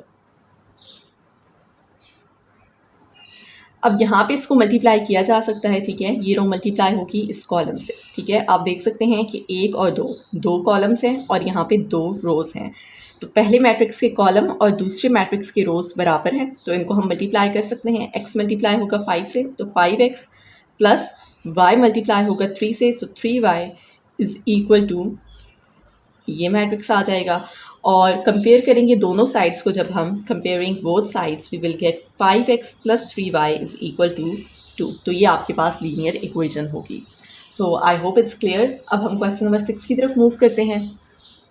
Question number 6 part A, right system of linear equations in matrix form. अब आपके पास लीनियर इक्वेशंस गिवन है और इनको हमने मैट्रिक्स की फॉर्म में लिखना है। जिस तरह से क्वेश्चन नंबर 5 में आपके पास मैट्रिक्स की फॉर्म में था और हमने लीनियर इक्वेशंस की फॉर्म में लिखा था, अब ये लीनियर इक्वेशंस की फॉर्म में है, ठीक है, क्वेश्चन नंबर 6 में, और हमने ये मैट्रिक्स की फॉर्म में लिखना है, ठीक है। सो उसके लिए हम क्या करेंगे, लेफ़्ट साइड को भी हम मैट्रिक्स की फॉर्म में लिखेंगे और राइट साइड को भी, ठीक है। तो आपके पास क्या हो जाएगा, 1x, ठीक है, ये 1x है ना, x के साथ कोएफिशिएंट क्या है आपके पास 1। इसी तरह y का भी कोएफिशिएंट 1 है, 1y। इसी तरह से यहाँ पे 1x minus 1y is equal to 2 and 4, ठीक है। मैट्रिक्स की फॉर्म में हम इसको लिखेंगे। अब हमने क्या करना है कि वेरिएबल्स को अलग कर लेना है, ठीक है, और इनके कोएफिशिएंट्स को अलग कर लेना है। जिस तरह से क्वेश्चन नंबर 5 पे भी आपके पास क्या था, देखें यहाँ पे जो वेरिएबल था उनका मैट्रिक्स अलग था और कोएफिशिएंट्स का अलग था, ठीक है। यहाँ पे पार्ट नंबर 1 और पार्ट नंबर 2 भी हम देखें तो ये देखें आपके पास कोएफिशिएंट का मैट्रिक्स अलग है, वेरिएबल्स का अलग है और राइट साइड पे अलग मैट्रिक्स है। तो अब हमने क्या करना है, इनके कोएफिशिएंट्स का अलग मैट्रिक्स बना लेना है, ठीक है। तो यहाँ पे कोएफिशिएंट है 1 और ये 1, इसी तरह से ये 1 और ये -1, ठीक है। इस तरह से आपने इसको मैट्रिक्स की फॉर्म में लिखा। अब यहाँ पे इनके वेरिएबल्स क्या हैं, x और y, तो वो आपने इस तरह से लिख लिए, ठीक है, और इक्वल टू 2 and 4। तो अब देखिए अगर आप यहाँ पे इनको वापस मल्टीप्लाई करें तो यही मैट्रिक्स आएगा, ठीक है। इस रो को इस कॉलम से मल्टीप्लाई करें तो 1x प्लस 1y वही चीज़ है। इसी तरह से इस रो को इस कॉलम से मल्टीप्लाई करें तो 1x माइनस 1y। तो सिर्फ आपने इनको कोएफिशिएंट्स को और वेरिएबल्स को अलग करके मैट्रिक्स की फॉर्म में लिख लेना है। सो ये रिक्वायर्ड आंसर है। सो क्वेश्चन नंबर 6 का पार्ट नंबर 2 है। यहाँ पे आपके पास 2x प्लस वाई इक्वल है 90 के और 5y माइनस एक्स इक्वल है 10 के। तो इस इक्वेशन को हमने थोड़ा सा रीअरेंज करना है कि x वेरिएबल जो है वो पहले आ जाए, ठीक है, और 5y बाद में, ठीक है ना। तो 2x plus Y is equal to 90। अब ये -x को हम क्या करेंगे, पहले लिख लेंगे और ये पॉजिटिव 5y को बाद में लिख लेंगे, सिर्फ इनकी पोजीशन चेंज की है, okay. So as you know कि इससे फ़र्क नहीं पड़ेगा क्योंकि जब हम नंबर्स को जो है ऐड कर रहे होते हैं, ठीक है, देखिए 5y में ऐड हो रहा है -x, तो हम इसको -x को पहले लिख सकते हैं और 5y को बाद में भी लिख सकते हैं। क्यों, ताकि जो x वेरिएबल वाली टर्म देखिए यहाँ पे भी पहले है तो यहाँ पे भी हम इसको पहले लिख लें। अब हमने इसको मैट्रिक्स की फॉर्म में लिखना है, तो लेफ़्ट साइड है 2x प्लस वाई और यहाँ पे -x प्लस 5y और राइट साइड भी आ जाएगा मैट्रिक्स की फॉर्म में 90 और 10। अब नेक्स्ट स्टेप पे क्या होगा, इनके कोएफिशिएंट्स का मैट्रिक्स अलग हो जाएगा और वेरिएबल्स का अलग हो जाएगा, ठीक है। सो x का कोएफिशिएंट क्या है 2, y का कोएफिशिएंट क्या है 1, x का कोएफिशिएंट है -1, ठीक है, और y का कोएफिशिएंट है 5। इसी तरह से यहाँ पे अब आपके पास x और y आ जाएगा, ठीक है, एक matrix and that is equal to 90 और 10। तो अगर आप इन दोनों मैट्रिसेस को वापस मल्टीप्लाई करें तो आपके पास यही इक्वेशन आ जाएगी। So I hope it's clear. है y is equal to 3 and x is equal to 4, दो इक्वेशंस हैं, ठीक है। सो हमने इसको अब मैट्रिक्स की फॉर्म में लिखना है। लेकिन अब आप यहाँ पे देख सकते हैं कि y तो है लेकिन x वाली टर्म मिसिंग है, तो दैट मीन्स कि x का कोएफिशिएंट यहाँ पे 0 है। तो हम इसको थोड़ा सा रीअरेंज कर लेंगे इस तरह से कि 0x plus Y is equal to 3। 0x लिख लिया है तो 0 को x से मल्टीप्लाई करें वो वापस 0 ही हो जाएगा, तो 0 को लिखें या ना लिखें उससे फ़र्क नहीं पड़ता। तो सिर्फ y इज़ इक्वल टू 3 यहाँ पे लिखा हुआ है, ठीक है। लेकिन हमने क्या करना है कि 0x भी लिख लेना है ताकि हमें मालूम हो कि यहाँ पे x वेरिएबल का कोएफिशिएंट 0 हो और इसको आसानी से हम मैट्रिक्स की फॉर्म में लिख सकें, ओके। इसी तरह से अब यहाँ पे x है और y वेरिएबल मिसिंग है, दैट मीन्स कि उसका कोएफिशिएंट क्या है 0, तो 0y इज़ इक्वल टू 4, ठीक है। x कोएफिशिएंट हम पहले लिखते हैं, y बाद में, राइट। अब हमने क्या करना है, इसको मैट्रिक्स की फॉर्म में लिखना है। सो 0x प्लस y और x plus 0y is equal to 3 and 4। और अब नेक्स्ट स्टेप पे हमने क्या करना है, इसके कोएफिशिएंट्स को अलग कर लेना है मैट्रिक्स में और वेरिएबल्स को अलग कर लेना है। सो इसका कोएफिशिएंट है 0, इसका कोएफिशिएंट क्या है 1y है ना, तो 1 यहाँ पे आ जाएगा। इसी तरह से इस x का कोएफिशिएंट क्या है 1 और यहाँ पे y का कोएफिशिएंट है 0। वेरिएबल्स को हम अलग कर लेंगे और राइट साइड पे मैट्रिक्स एज इट इज़ आ जाएगा। तो अब अगर इन दोनों मैट्रिसेस को मल्टीप्लाई करें तो वापस आपको यही मैट्रिक्स, यही इक्वेशंस वापस मिल जाएंगी, ठीक है। सो आई होप इट्स क्लियर। अब लास्ट पार्ट है इसका, उसको भी कन्वर्ट करते हैं मैट्रिक्स की फॉर्म में। अब इसका लास्ट पार्ट सॉल्व करते हैं। यहाँ पे मैंने वेरिएबल्स जो है ना वो गलत मेंशन कर दिए थे। ओके, सो हम इसको सॉल्व करते हैं। लास्ट पार्ट है। अब यहाँ पे 5/2x है, -3y इज इक्वल टू 1। यहाँ पे 1/2y -4x is equal to 2। तो 4x वेरिएबल जो है ना वो बाद में है, तो उसको हम पहले लिख लेते हैं। 5/2x -3y is equal to 1। इसी तरह से ये -4x को हम पहले लिख लेंगे, प्लस 1/2y को हम बाद में लिख लेंगे, इज़ इक्वल टू 2। सिर्फ इसको पहले लिख लिया है और इसको बाद में, ठीक है। अब हम इजीली इसको मैट्रिक्स की फॉर्म में लिख सकते हैं। 5/2x -3y लेफ़्ट साइड, इसी तरह से यहाँ पे -4x plus 1/2y and that is equal to 1 और 2। अब हमने क्या करना है, इसके कोएफिशिएंट्स और वेरिएबल्स को अलग कर लेना है, ठीक है। तो वो हम किस तरह से करेंगे, सिंपल, जिस तरह से हम पहले स्टेप्स फॉलो करते आए हैं। 5/2,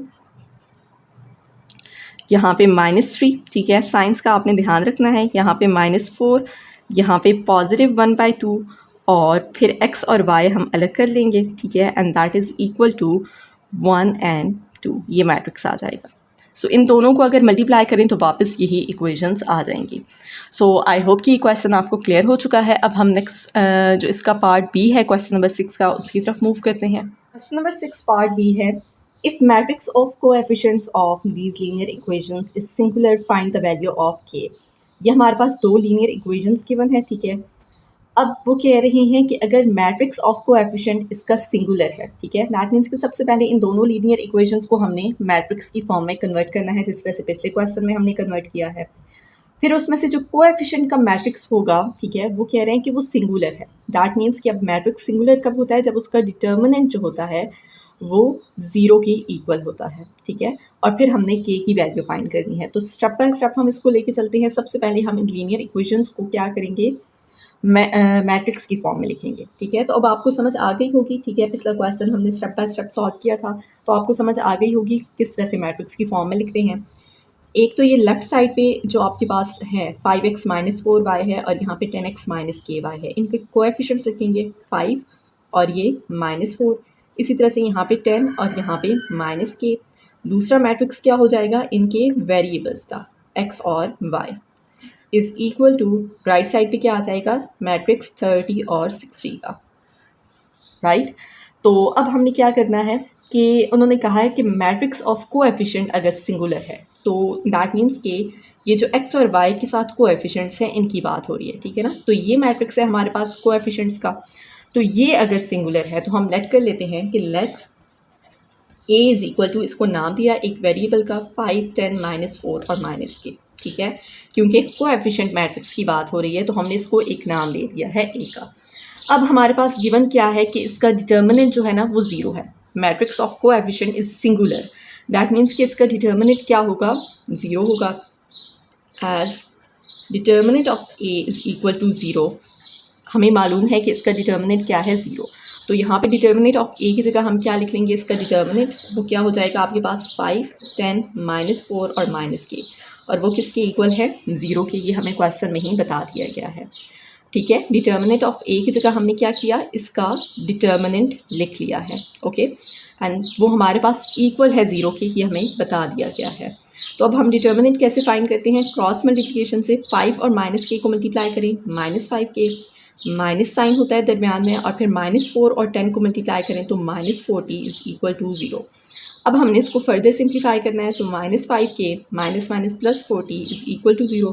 -5k को इस साइड पे शिफ्ट करेंगे तो पॉजिटिव हो जाएगा, सो 40 इज़ इक्वल टू 5k, और 5 इस साइड पे जाके डिवाइड हो जाएगा। तो k की वैल्यू क्या आ जाएगी, 40/5 विच इज़ इक्वल टू 8, और यही हमने फाइंड करनी थी। क्वेश्चन नंबर 7 है part A, use matrix inversion method to solve following system of linear equations if possible. तो आपके पास यहाँ पे लीनियर इक्वेशंस गिवन है और आपसे कहा गया है कि मैट्रिक्स इन्वर्जन मेथड यूज़ करें और इन लीनियर इक्वेशंस को सॉल्व करें अगर पॉसिबल हो तो। अब देखिए, लीनियर इक्वेशंस को हम पहले भी सॉल्व करते आए हैं, आपको मालूम होगा पिछले चैप्टर में भी इनफैक्ट हमने quadratic equations, linear equations solve की। तो सॉल्व करने का पर्पज़ क्या था कि हमने x और y की वैल्यूज़ फाइंड की थी, राइट। तो वैसे भी आपको मालूम होगा लीनियर इक्वेशंस को हम किस तरह से सॉल्व कर सकते हैं, पिछले यूनिट में भी हमने सॉल्व किया था। एक तो आपके पास सब्स्टिट्यूशन मेथड होता है और एक आपके पास एलिमिनेशन मेथड होता है, राइट। अब यहाँ पे क्योंकि ये चैप्टर है मैट्रिसेस एंड डिटर्मिनेंट्स, तो हमने इनको मैट्रिक्स की फॉर्म में कन्वर्ट करना है, ठीक है।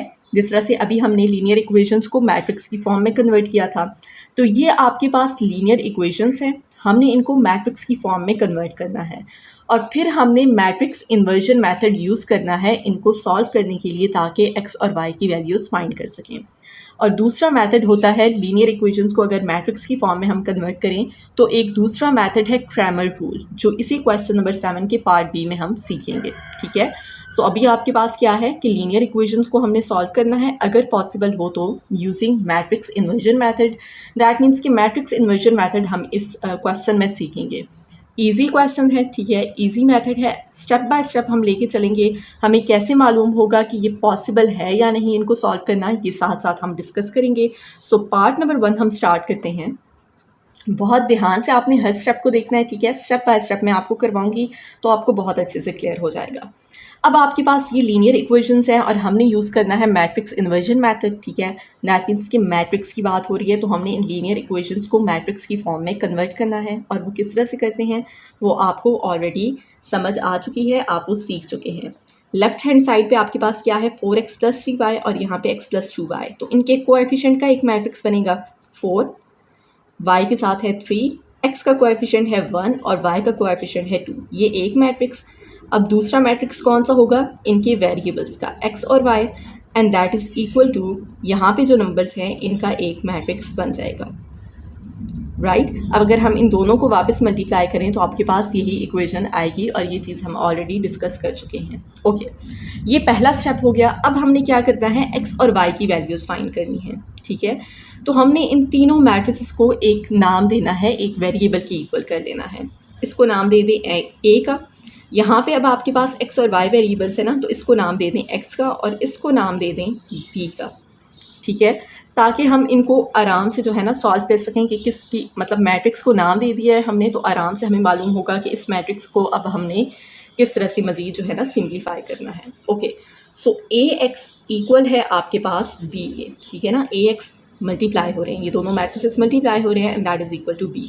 ओके, अब आपको मालूम है कि जब भी हम किसी वेरिएबल की वैल्यू फाइंड करते हैं, लेट्स से 2x इक्वल है 4 के, अगर हमने x की वैल्यू फाइंड करनी है तो 2 को हमने यहाँ से ख़त्म करना होता है, राइट। और इस साइड पे जाके क्या हो जाएगा, डिवाइड हो जाएगा। हम लिख लेते हैं ना x इज़ इक्वल टू 4/2, लेकिन बेसिकली क्या हो रहा होता है कि 2x इज़ इक्वल टू 4 है, तो हम क्या करते हैं 2 का मल्टीप्लिकेटिव इन्वर्स देखते हैं, वो क्या है 1/2। तो 1/2 से हम क्या करते हैं, दोनों साइड्स को मल्टीप्लाई कर लेते हैं, 2 यहाँ से ख़त्म हो जाता है और यहाँ पे हमारे पास 1/2 आ जाएगा। दैट मीन्स कि अब हम इसको लिख सकते हैं 4/2। मेन स्टेप्स तो यही होते हैं ना।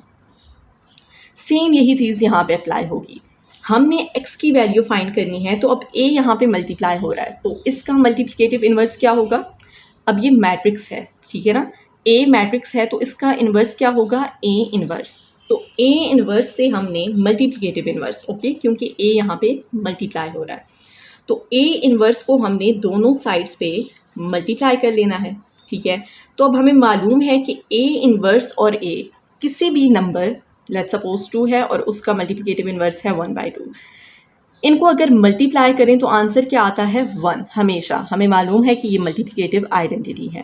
और जब मैट्रिसेस की बात होती है तो ये चीज़ भी हमने सीखी है पिछली एक्सरसाइज में कि कोई भी मैट्रिक्स है और उसका मल्टीप्लिकेटिव इन्वर्स है, इन दोनों को मल्टीप्लाई किया जाए तो आपके पास आइडेंटिटी मैट्रिक्स आ जाता है, राइट। ये चीज़ हमने पढ़ी है ना, और पिछले एक्सरसाइज में हमने ये क्वेश्चन भी सॉल्व किया था कि मैट्रिक्स और उसके इन्वर्स को जब हम मल्टीप्लाई करते हैं तो आंसर क्या आता है। अब जैसे यहाँ पे 1 है तो यहाँ पे आइडेंटिटी मैट्रिक्स है, जो क्या होता है इस तरह से 1 0 0 1, ठीक है। तो अब a इन्वर्स और a को अगर मल्टीप्लाई करें तो उसकी जगह आपके पास क्या आप लिख लेंगे, आइडेंटिटी मैट्रिक्स आएगा। हमें मालूम है कि अगर इनको मल्टीप्लाई करें तो आइडेंटिटी मैट्रिक्स होगा x is equal to a inverse b। अब आपके पास क्या है कि आइडेंटिटी मैट्रिक्स मल्टीप्लाई हो रहा है x से। सो देखें, अगर आप किसी भी नंबर को 2 है 4 है 3 है, उसको मल्टीप्लिकेटिव आइडेंटिटी जो कि 1 है, 1 से मल्टीप्लाई करें तो क्या आएगा, वो नंबर ही वापस आता है ना आपके पास। सेम यही चीज़ है कि अगर आप आइडेंटिटी मैट्रिक्स को किसी भी मैट्रिक्स से मल्टीप्लाई करेंगे, आइडेंटिटी मैट्रिक्स कौन सा है, ये इस मैट्रिक्स को किसी भी मैट्रिक्स से मल्टीप्लाई करें तो वही मैट्रिक्स हमें आंसर में मिलेगा। तो आइडेंटिटी मैट्रिक्स को x से मल्टीप्लाई करें, x ही आएगा, and that is equal to A inverse B। ठीक है, तो अब हमें मालूम है कि x फाइंड करने के लिए, x फाइंड करना है तो उसके लिए हमने क्या करना है, A इनवर्स और B को मल्टीप्लाई करना है। आई होप कि ये सारे स्टेप्स आपको क्लियर हो चुके हैं। तो अगर आपको ये स्टेप्स समझ आ चुके हैं ना, तो आप जो है ना क्वेश्चन में ये स्टेप्स परफॉर्म भी कर सकते हैं या फिर इस स्टेप के बाद डायरेक्ट ये स्टेप भी लिख सकते हैं। ठीक है, बट आई होप कि ये चीज़ आपको समझ आ चुकी है, क्योंकि कुछ स्टूडेंट्स ऐसे होते हैं जिनको होता है कि ये चीज़ हमने किस तरह से परफॉर्म की है, यहाँ पे ये स्टेप क्यों परफॉर्म किया गया है, तो वो हर स्टेप की लॉजिक जो है ना यहाँ पे मैंने आपको एक्सप्लेन कर दी है। ओके, सो अब हमने x जो है वो फाइंड करने के लिए क्या हमें चाहिए है, a इनवर्स और b को मल्टीप्लाई करना है। ठीक है, तो अब हमारे पास यहाँ पे B मैट्रिक्स तो है लेकिन A इन्वर्स नहीं है। यस, लेकिन A मैट्रिक्स है, तो हमारे पास जब A मैट्रिक्स है तो हम फाइंड कर सकते हैं A इन्वर्स, राइट। तो सबसे पहले अब हमने क्या करना है, A इन्वर्स की वैल्यू मालूम करनी है, A इन्वर्स मैट्रिक्स फाइंड करेंगे। ओके, इसको हम नाम देते हैं इक्वेशन नंबर 1 का, क्योंकि इसमें हमने A इन्वर्स और B को मल्टीप्लाई करना होगा। ठीक है, अब हमें A इन्वर्स नहीं मालूम, तो A इन्वर्स किस तरह से फाइंड होगा, क्या फार्मूला है उसका, adjoint A divided by determinant of A। तो अब हमने एक तो एडजॉइंट फाइंड करना है और एक डिटर्मिनेंट A इन्वर्स फाइंड करना है ना, मैट्रिक्स का मल्टीप्लिकेटिव इन्वर्स, और ये तो हम पिछली एक्सरसाइज में सीख चुके हैं। तो हम अब इसको सॉल्व करते हैं। ओके, तो A मैट्रिक्स हमारे पास क्या है, ये आपके पास यहाँ पे गिवन है। ठीक है ना, A मैट्रिक्स ये है, तो इसका डिटर्मिनेंट हम लेते हैं। सबसे पहले हम डिटर्मिनेंट फाइंड करते होते हैं, ताकि अगर वो 0 की इक्वल आ गया तो क्वेश्चन वहीं पे ख़त्म हो जाएगा। ठीक है, तो डिटर्मिनेंट हम फाइंड करते हैं 4, 1, 3 एंड 2। तो किस तरह से फाइंड करेंगे, क्रॉस मल्टीप्लिकेशन, 4 और 2 मल्टीप्लाई होगा 8, माइनस साइन आता है दरम्यान में, और 3 और 1 मल्टीप्लाई होगा, so that is equal to 5, और ये 0 की इक्वल नहीं है। डिटर्मिनेंट ऑफ A क्या है हमारे पास, 5, तो दैट मीन्स कि इस क्वेश्चन को हम मज़ीद जो है ना अब सॉल्व करेंगे। अब हमने क्या करना है, एडजॉइंट फाइंड करना है। तो एडजॉइंट ऑफ A, एडजॉइंट हम किस तरह से फाइंड करते हैं, ये मैट्रिक्स A है आपके पास, डिटर्मिनेंट की फॉर्म में लिखा हुआ है लेकिन है तो मैट्रिक्स A ही। तो हमने क्या करना होता है, इन दोनों की पोजीशन चेंज करनी होती है। प्राइमरी डायगोनल के एलिमेंट्स की पोजीशन चेंज होगी, 2 यहाँ पे आ जाएगा और 4 यहाँ पे, और इनकी साइन चेंज होते हैं, दोनों पॉजिटिव हैं तो यहाँ पे नेगेटिव हो जाएंगे। तो ये हमारे पास एडजॉइंट आ चुका है। अब हमने A इन्वर्स फाइंड करना है ना, तो यहाँ पे एडजॉइंट A मैट्रिक्स लिखेंगे, डिवाइड करेंगे डिटर्मिनेंट से, तो A इन्वर्स हम फाइंड कर लेंगे। तो यहाँ पे हम इसको सॉल्व करते हैं, A इन्वर्स इक्वल होगा एडजॉइंट ऑफ A, तो वो ये मैट्रिक्स है, मैट्रिक्स लिखेंगे। डिवाइड किससे करना है हमने, डिटर्मिनेंट ऑफ A से, और वो किसकी इक्वल है, 5 है, तो यहाँ पे हम इसको 5 से डिवाइड कर लेंगे।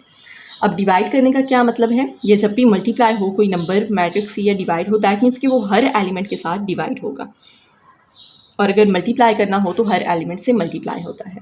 सो 2 डिवाइडेड बाई 5, -3 बाई 5, -1 बाई 5, और इसी तरह से 4 बाई 5, और इनको हम मज़ीद अब सिंप्लीफाई नहीं कर सकते। तो ये आपके पास A इन्वर्स मैट्रिक्स आ चुका है। अब हमने क्या करना है, ये जो हमारे पास इक्वेशन नंबर 1 थी, इसमें A इन्वर्स मैट्रिक्स लिखना है और उसको ये जो B मैट्रिक्स था उससे मल्टीप्लाई कर लेना है। And keep it in your mind कि A इन्वर्स मैट्रिक्स पहले लिखेंगे और B बाद में, तब उनको मल्टीप्लाई करेंगे। अगर आपने B मैट्रिक्स पहले लिख दिया ना बाय मिस्टेक भी, ठीक है, यहाँ पे B को पहले लिख दिया, A इन्वर्स को बाद में, तो आप मल्टीप्लाई नहीं कर सकेंगे और वहीं पे आप स्ट्रक हो जाएंगे। So you have to keep it in your mind. Okay, so अब हम क्या करते हैं, यहाँ पे A इन्वर्स और B को मल्टीप्लाई करते हैं और फिर X की वैल्यू फाइंड करेंगे, X मैट्रिक्स की, जो किसके इक्वल है, X और Y के। तो यहाँ पे मैंने लिख लिया है, ठीक है, कि x इक्वल है A इन्वर्स और B के, तो x is equal to A inverse की जगह वो मैट्रिक्स और B की जगह B मैट्रिक्स लिखना है, और अब हमने इनको मल्टीप्लाई करना है। And as I told you कि अगर आप B मैट्रिक्स पहले लिखेंगे और A इन्वर्स बाद में, तो मल्टीप्लाई करना पॉसिबल नहीं होगा। आप इन मैट्रिसेस को उस तरह से लिख के चेक भी करें, ठीक है। जब आप खुद चेक करेंगे ना, चीज़ों को फिगर आउट करने की कोशिश करेंगे, तो आपको ज़्यादा अच्छे से मैथ्स की समझ आ जाएगी। Okay, so x is equal to, अब हमने इस रो को मल्टीप्लाई करना है इस कॉलम से, तो 2 बाई 5 मल्टीप्लाई होगा -6 से, ठीक है, और क्या आंसर आ जाएगा, -12 बाई 5। लेकिन फिर भी मैं आपको कैलकुलेटर पे भी बता देती हूँ, अगर किसी स्टूडेंट को कन्फ्यूजन होती है तो डायरेक्ट कैलकुलेटर यूज़ कर लें ताकि टाइम वेस्ट ना हो। ओके, सो 2/5, और वो किससे मल्टीप्लाई होगा, मल्टीप्लाई बाय -6, तो देखिए आपके पास क्या आ जाएगा, -12 बाई 5। -12/5 प्लस का साइन होता है दरम्यान में, और इनको मल्टीप्लाई करेंगे तो -3/5 को 1 से मल्टीप्लाई करें तो वही नंबर आ जाएगा -3/5। ओके, अब दूसरी रो को हमने मल्टीप्लाई करना है इस कॉलम से, तो -1/5 को -6 से मल्टीप्लाई करेंगे तो माइनस माइनस क्या हो जाएगा, एक तो प्लस। 1/5 को अब 6 से मल्टीप्लाई करें तो आपके पास क्या होगा, 1/5 को 6 से मल्टीप्लाई करें, 6 1 टाइम 6 डिवाइडेड बाई 5। यही चीज़ आप कैलकुलेटर भी चेक कर सकते हैं। 6/5 प्लस साइन आता है, और 4/5 को 1 से मल्टीप्लाई करें तो 4/5। अब हम इन मैट्रिसेस को जो है ना ऐड कर लेते हैं, ठीक है। तो -12/5 है और प्लस माइनस क्या हो जाएगा, -3/5।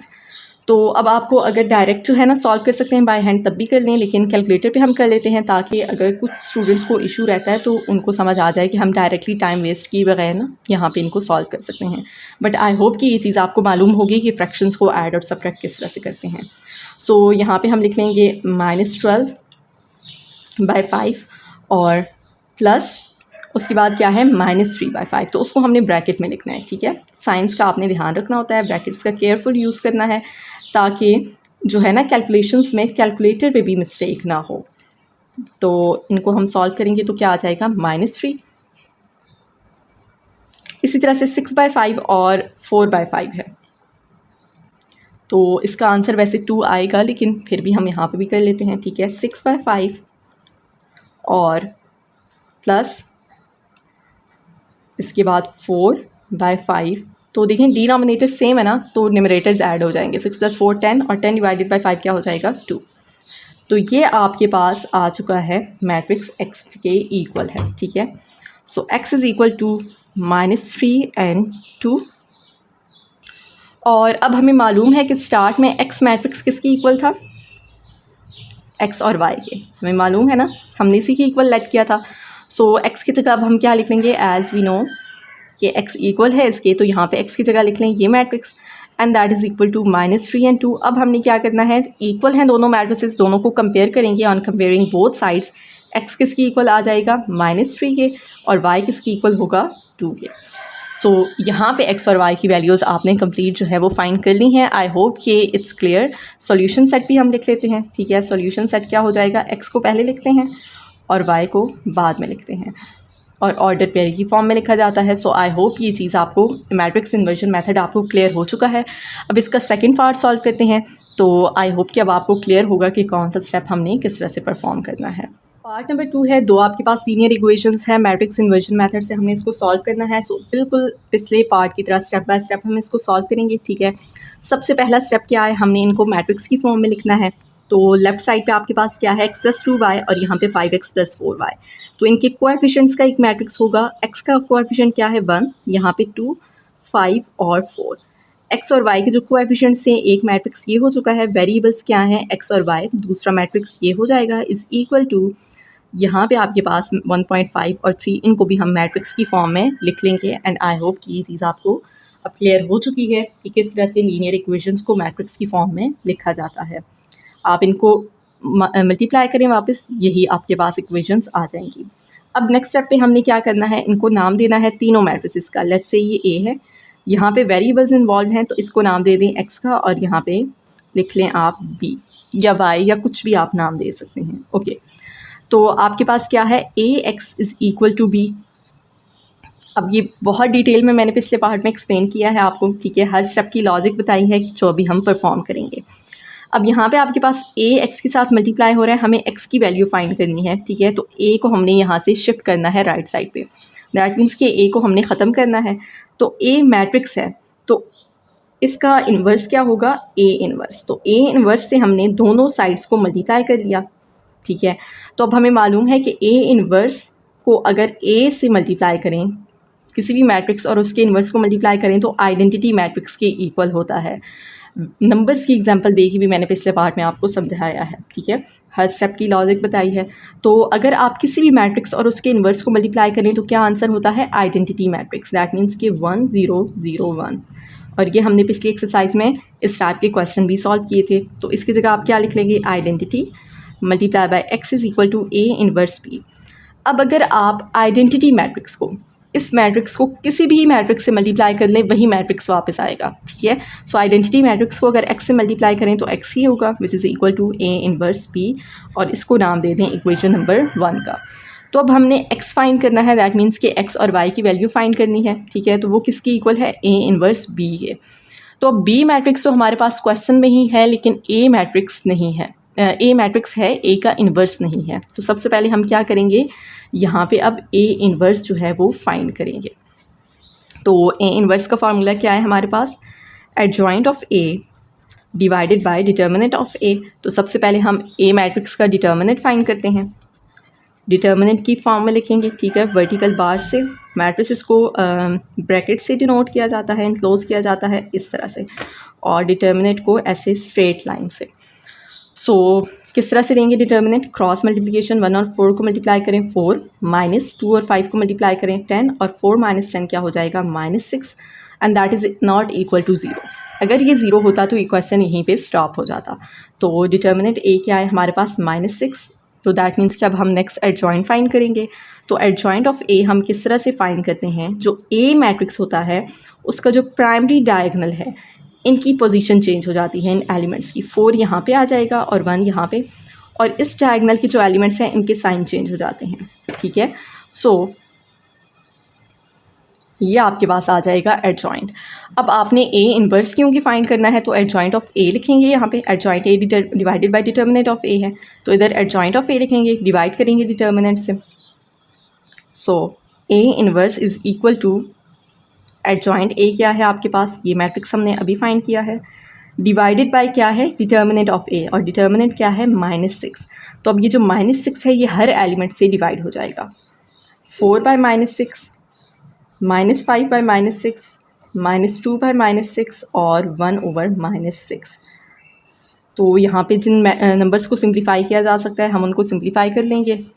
तो यहाँ पे आपके पास देखिए क्या आ जाएगा, 2 टाइम्स 4 एंड 2 टाइम्स 6, तो -2/3। ये तो एज इट इज़ ही आ जाएगा, माइनस माइनस प्लस हो जाएगा, 5/6, यहाँ पे minus minus plus, and 2 1 times 2, 2 3 times 6, तो 1/3, और इसी तरह से ये -1/6। तो ए इन्वर्स हमने फाइंड कर लिया है, ठीक है। अब हमने क्या करना है, यहाँ पे इस इक्वेशन में ए इन्वर्स की जगह ये मैट्रिक्स लिखेंगे जो हमने फाइंड किया है, बी की जगह पे बी मैट्रिक्स लिखेंगे और इनको मल्टीप्लाई करेंगे। इक्वेशन नंबर 1 क्या है, x is equal to a inverse b. तो x is equal to a inverse matrix लिखें, मल्टीप्लाई बाय बी, और इनको मल्टीप्लाई करेंगे। सो यहाँ पे आपने रो को मल्टीप्लाई कर लेना है कॉलम से। So x is equal to -2/3 multiply होगा 1.5 से, ठीक है। तो हम कैलकुलेटर से जो है ना इसको मल्टीप्लाई कर लेते हैं, -2/3, और ये मल्टीप्लाई होगा 1.5 से, so that is equal to -1। Plus sign आएगा, 1/3 को 3 से मल्टीप्लाई करें तो क्या हो जाएगा, 1 हो जाएगा ना, 1/3 को 3 से मल्टीप्लाई करें 1। अब सेकेंड रो को मल्टीप्लाई करेंगे इस कॉलम से, तो 5/6 मल्टीप्लाई होगा 1.5 से, 5/6 multiply by 1.5, so that is equal to 5/4, plus -1/6 को 3 से मल्टीप्लाई करें तो आपके पास क्या आ जाएगा, -1/6 मल्टीप्लाई बाय 3, तो ये आपके पास आ जाएगा -1/2। तो यहाँ पे आपके पास -1 + 1 क्या हो जाएगा, 0, 5/4, और प्लस फिर क्या है, -1/2। तो यहाँ पे हम लिख लेते हैं -1/2, and that is equal to 3/4, और इसको डेसिमल्स में कर लें तो 0.75। ओके, सो आपके पास x किसकी इक्वल है, इस मैट्रिक्स की, x इक्वल है इस मैट्रिक्स के, एंड एज वी नो कि x हमने किसकी इक्वल लेट किया था, इस मैट्रिक्स के। तो x की जगह पे लिख लेंगे ये matrix xy, and that is equal to 0.75। दोनों साइड्स को कंपेयर करेंगे, इक्वल का साइन है तो x की वैल्यू क्या आ जाएगी आपके पास 0, और y की वैल्यू आ जाएगी 0.75। सो सॉल्यूशन सेट क्या हो जाएगा, ऑर्डर पेयर की फॉर्म में लिखेंगे, x की वैल्यू पहले, कॉमा y की वैल्यू, और ये आपके पास इसका सॉल्यूशन सेट होगा। नंबर 3 है, और यहाँ पे आप देख सकते हैं कि इक्वेशंस जो है ना, थोड़ा 2y यहाँ पे है, कांस्टेंट यहाँ पे है, x वाली टर्म यहाँ पे है, सेम इसी तरह से यहाँ पे भी, तो इनको थोड़ा हम रीअरेंज कर लेते हैं, ठीक है। तो -16x को इस साइड पे ले आएंगे तो पॉजिटिव हो जाएगा, 16x को पहले लिख लें, प्लस 2y तो एज इट इज़ रहेगा, इज़ इक्वल टू 10b यहीं पे रहेगा। इसी तरह से यहाँ पे 24x -3y को इस साइड पे ले आएँ तो पॉजिटिव हो जाएगा एंड इज़ इक्वल टू 15। तो ये थोड़ा जो है ना लीनियर इक्वेशंस जिस तरह से हमें चाहिए होती हैं उस फॉर्म में हमने लिख ली हैं। अब हमने क्या करना है, इसको मैट्रिक्स की फॉर्म में लिखना है। और मैट्रिक्स की फॉर्म में किस तरह से लिखा जाता है, एक्स का कोएफिशिएंट पहले कोएफिशिएंट्स का मैट्रिक्स होगा, तो y का कोएफिशिएंट है 2 और यहाँ पे y का कोएफिशिएंट है 3 पॉजिटिव 3। दूसरा मैट्रिक्स आ जाएगा इनके वेरिएबल्स का x और y which is equal to 10 and 15। सबसे पहला स्टेप क्या होता है कि हमने इन इक्वेशंस को मैट्रिक्स की फॉर्म में लिखना होता है। अब हमने क्या करना है, सेकंड स्टेप पे इनको कोई नाम दे देना है हर मैट्रिक्स को। लेट्स से ये ए है, इसको नाम दे दें x का और इसको नाम दे दें b का। दैट मीन्स कि ए x इक्वल है b के। अब हमने x को इक्वल के एक साइड पे रखना है, ठीक है। दैट मीन्स कि a को यहाँ से ख़त्म करना है, तो क्या करेंगे हम a इनवर्स से दोनों साइड्स को मल्टीप्लाई कर लेंगे, लेफ़्ट साइड को भी और राइट साइड को भी। हर स्टेप की लॉजिक मैंने पहले पार्ट में आपको बताई है, ठीक है। और हमें मालूम है कि ए इनवर्स और ए को अगर मल्टीप्लाई करें तो वो किसके इक्वल होता है, आइडेंटिटी मैट्रिक्स के, ठीक है। ए इनवर्स और ए को मल्टीप्लाई करें, किसी भी मैट्रिक्स और उसके इनवर्स को मल्टीप्लाई करेंगे वो आइडेंटिटी मैट्रिक्स के इक्वल होता है। तो आइडेंटिटी आ जाएगा यहाँ पे matrix multiply by x is equal to a inverse b. और हमें ये भी मालूम है कि किसी भी मैट्रिक्स को आइडेंटिटी मैट्रिक्स से मल्टीप्लाई करें वही नंबर वापस आता है। जैसे नंबर्स में हमारे पास मल्टीप्लिकेटिव आइडेंटिटी क्या है, 1 को किसी भी नंबर से मल्टीप्लाई करें वही नंबर आएगा। ऐसे ही किसी भी मैट्रिक्स को आइडेंटिटी मैट्रिक्स से मल्टीप्लाई करें वही मैट्रिक्स आएगा। सो आइडेंटिटी मैट्रिक्स को अगर एक्स से मल्टीप्लाई करें एक्स ही होगा, is equal to a inverse b. और इसको नाम दे दें अब इक्वेशन नंबर 1 का, क्योंकि अब हमने x की वैल्यू फाइंड करनी है और उसके लिए हमें क्या चाहिए है, a इनवर्स को मल्टीप्लाई करना है b से। तो अब देखें b मैट्रिक्स भी है, a भी है, लेकिन a इनवर्स नहीं है, तो a इनवर्स हम फाइंड करेंगे। a इनवर्स किसकी इक्वल होगा, adjoint a divided by determinant of a। तो सबसे पहले हम डिटर्मिनेंट ऑफ a फाइंड करते हैं, ठीक है, ताकि हमें मालूम हो सके कि वो सिंगुलर या नॉन सिंगुलर तो नहीं है, ठीक है। सिंगुलर होगा, 0 होगा तो वहीं पे ख़त्म हो जाएगा क्वेश्चन, ठीक है। तो a डिटर्मिनेंट हम फाइंड करते हैं। डिटर्मिनेंट किस तरह से फाइंड किया जाता है, क्रॉस मल्टीप्लिकेशन से। 16 और 3 को मल्टीप्लाई करें 48, माइनस साइन होगा, 2 और 24 को मल्टीप्लाई करें 48। तो यहाँ पे देखें डिटर्मिनेंट क्या है, 0। तो अब जब डिटर्मिनेंट आपके पास 0 है तो दैट मीन्स कि a इनवर्स एग्जिस्ट नहीं करता, हम a इनवर्स फाइंड ही नहीं कर सकते। क्यों, क्योंकि अगर आप यहाँ पे एडजॉइंट फाइंड भी कर लें, ठीक है, लेट्स से वो कोई भी मैट्रिक्स है, जब उसको डिवाइड करेंगे डिटर्मिनेंट ऑफ a से जो क्या है 0, तो किसी भी चीज़ को, किसी भी नंबर को, यहाँ पे मैट्रिक्स है, उसको 0 से डिवाइड करेंगे वो क्या होगा, अनडिफाइंड होगा। तो a इनवर्स यहाँ पे एग्जिस्ट नहीं करता। जब हम a इनवर्स ही एग्जिस्ट नहीं करता तो हम यहाँ पे फिर a इनवर्स को b से किस तरह से मल्टीप्लाई करेंगे, ठीक है। सो यहाँ पे क्वेश्चन यहीं पे स्टॉप हो जाएगा। आप लिख लेंगे बिकॉज a डिटर्मिनेंट इक्वल है 0 के, so solution does not exist, या it's impossible to solve this question, does not exist. Okay, so अब नेक्स्ट पार्ट जो है वो सॉल्व करते हैं। इसीलिए यहाँ पे क्वेश्चन में मेंशन भी था कि पॉसिबल है या नहीं, क्योंकि कुछ केसेस में ऐसा हो सकता है कि a इनवर्स एग्जिस्ट ही ना करें, डिटर्मिनेंट 0 आ जाएगा तो वो फिर सॉल्यूशन एग्जिस्ट नहीं करेगा, इम्पॉसिबल हो जाएगा। तो पार्ट नंबर 4 है, यहाँ पे भी आप देख सकते हैं लीनियर इक्वेशंस को हमें थोड़ा सा अरेंज करना पड़ेगा, ठीक है ना। तो हम क्या करते हैं, देखिए यहाँ पे -x है ना, तो इस साइड पे ले जाएंगे तो क्या हो जाएगा, पॉजिटिव हो जाएगा, ठीक है। तो 9 यहीं पे रहेगा, -x को इस साइड पे ले जाएं तो क्या हो जाएगा, पॉजिटिव, और पॉजिटिव 7y यहीं पे रहेगा। तो ये आपके पास एक इक्वेशन हो जाएगी। इसी तरह से इसको भी अरेंज कर लेते हैं। 2x को पहले लिख लें, plus 14y is equal to 18। इसको मज़ीद भी थोड़ा सा करना होगा कि लेफ़्ट साइड जो है ना, लेफ़्ट और राइट साइड को हम स्वैप कर लेंगे। x plus 7y is equal to 9, ठीक है। I hope it's clear.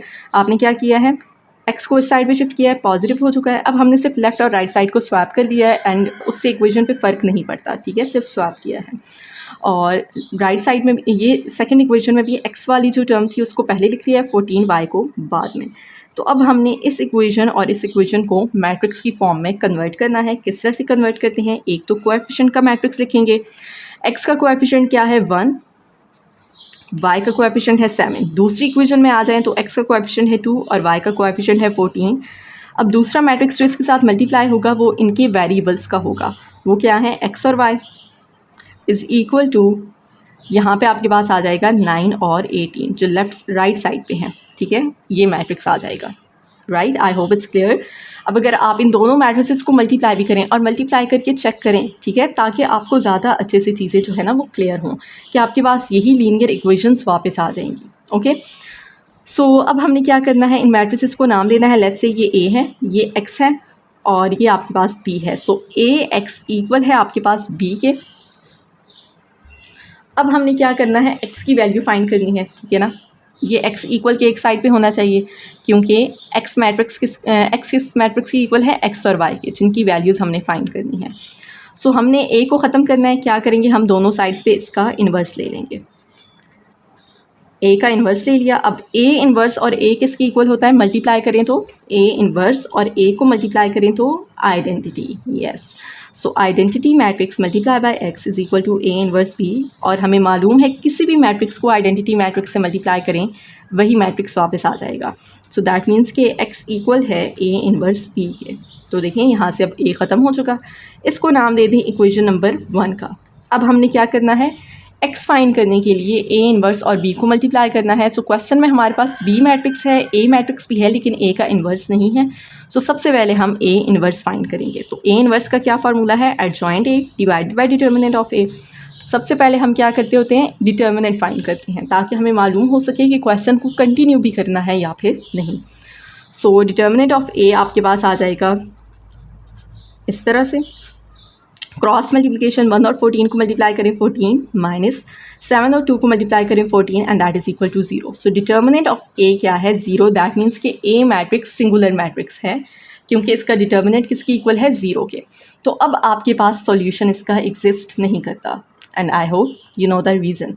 क्योंकि अगर आप यहाँ पे एडजॉइंट ए मैट्रिक्स लिख लें ए इनवर्स फाइंड करने के लिए और उसको डिवाइड करें 0 से, क्योंकि डिटर्मिनेंट तो क्या है, 0 से डिवाइड करेंगे तो किसी भी नंबर को, किसी भी मैट्रिक्स अगर डिवाइड हो 0 से, क्या वो डिफाइंड होता है, नो, वो अनडिफाइंड होता है।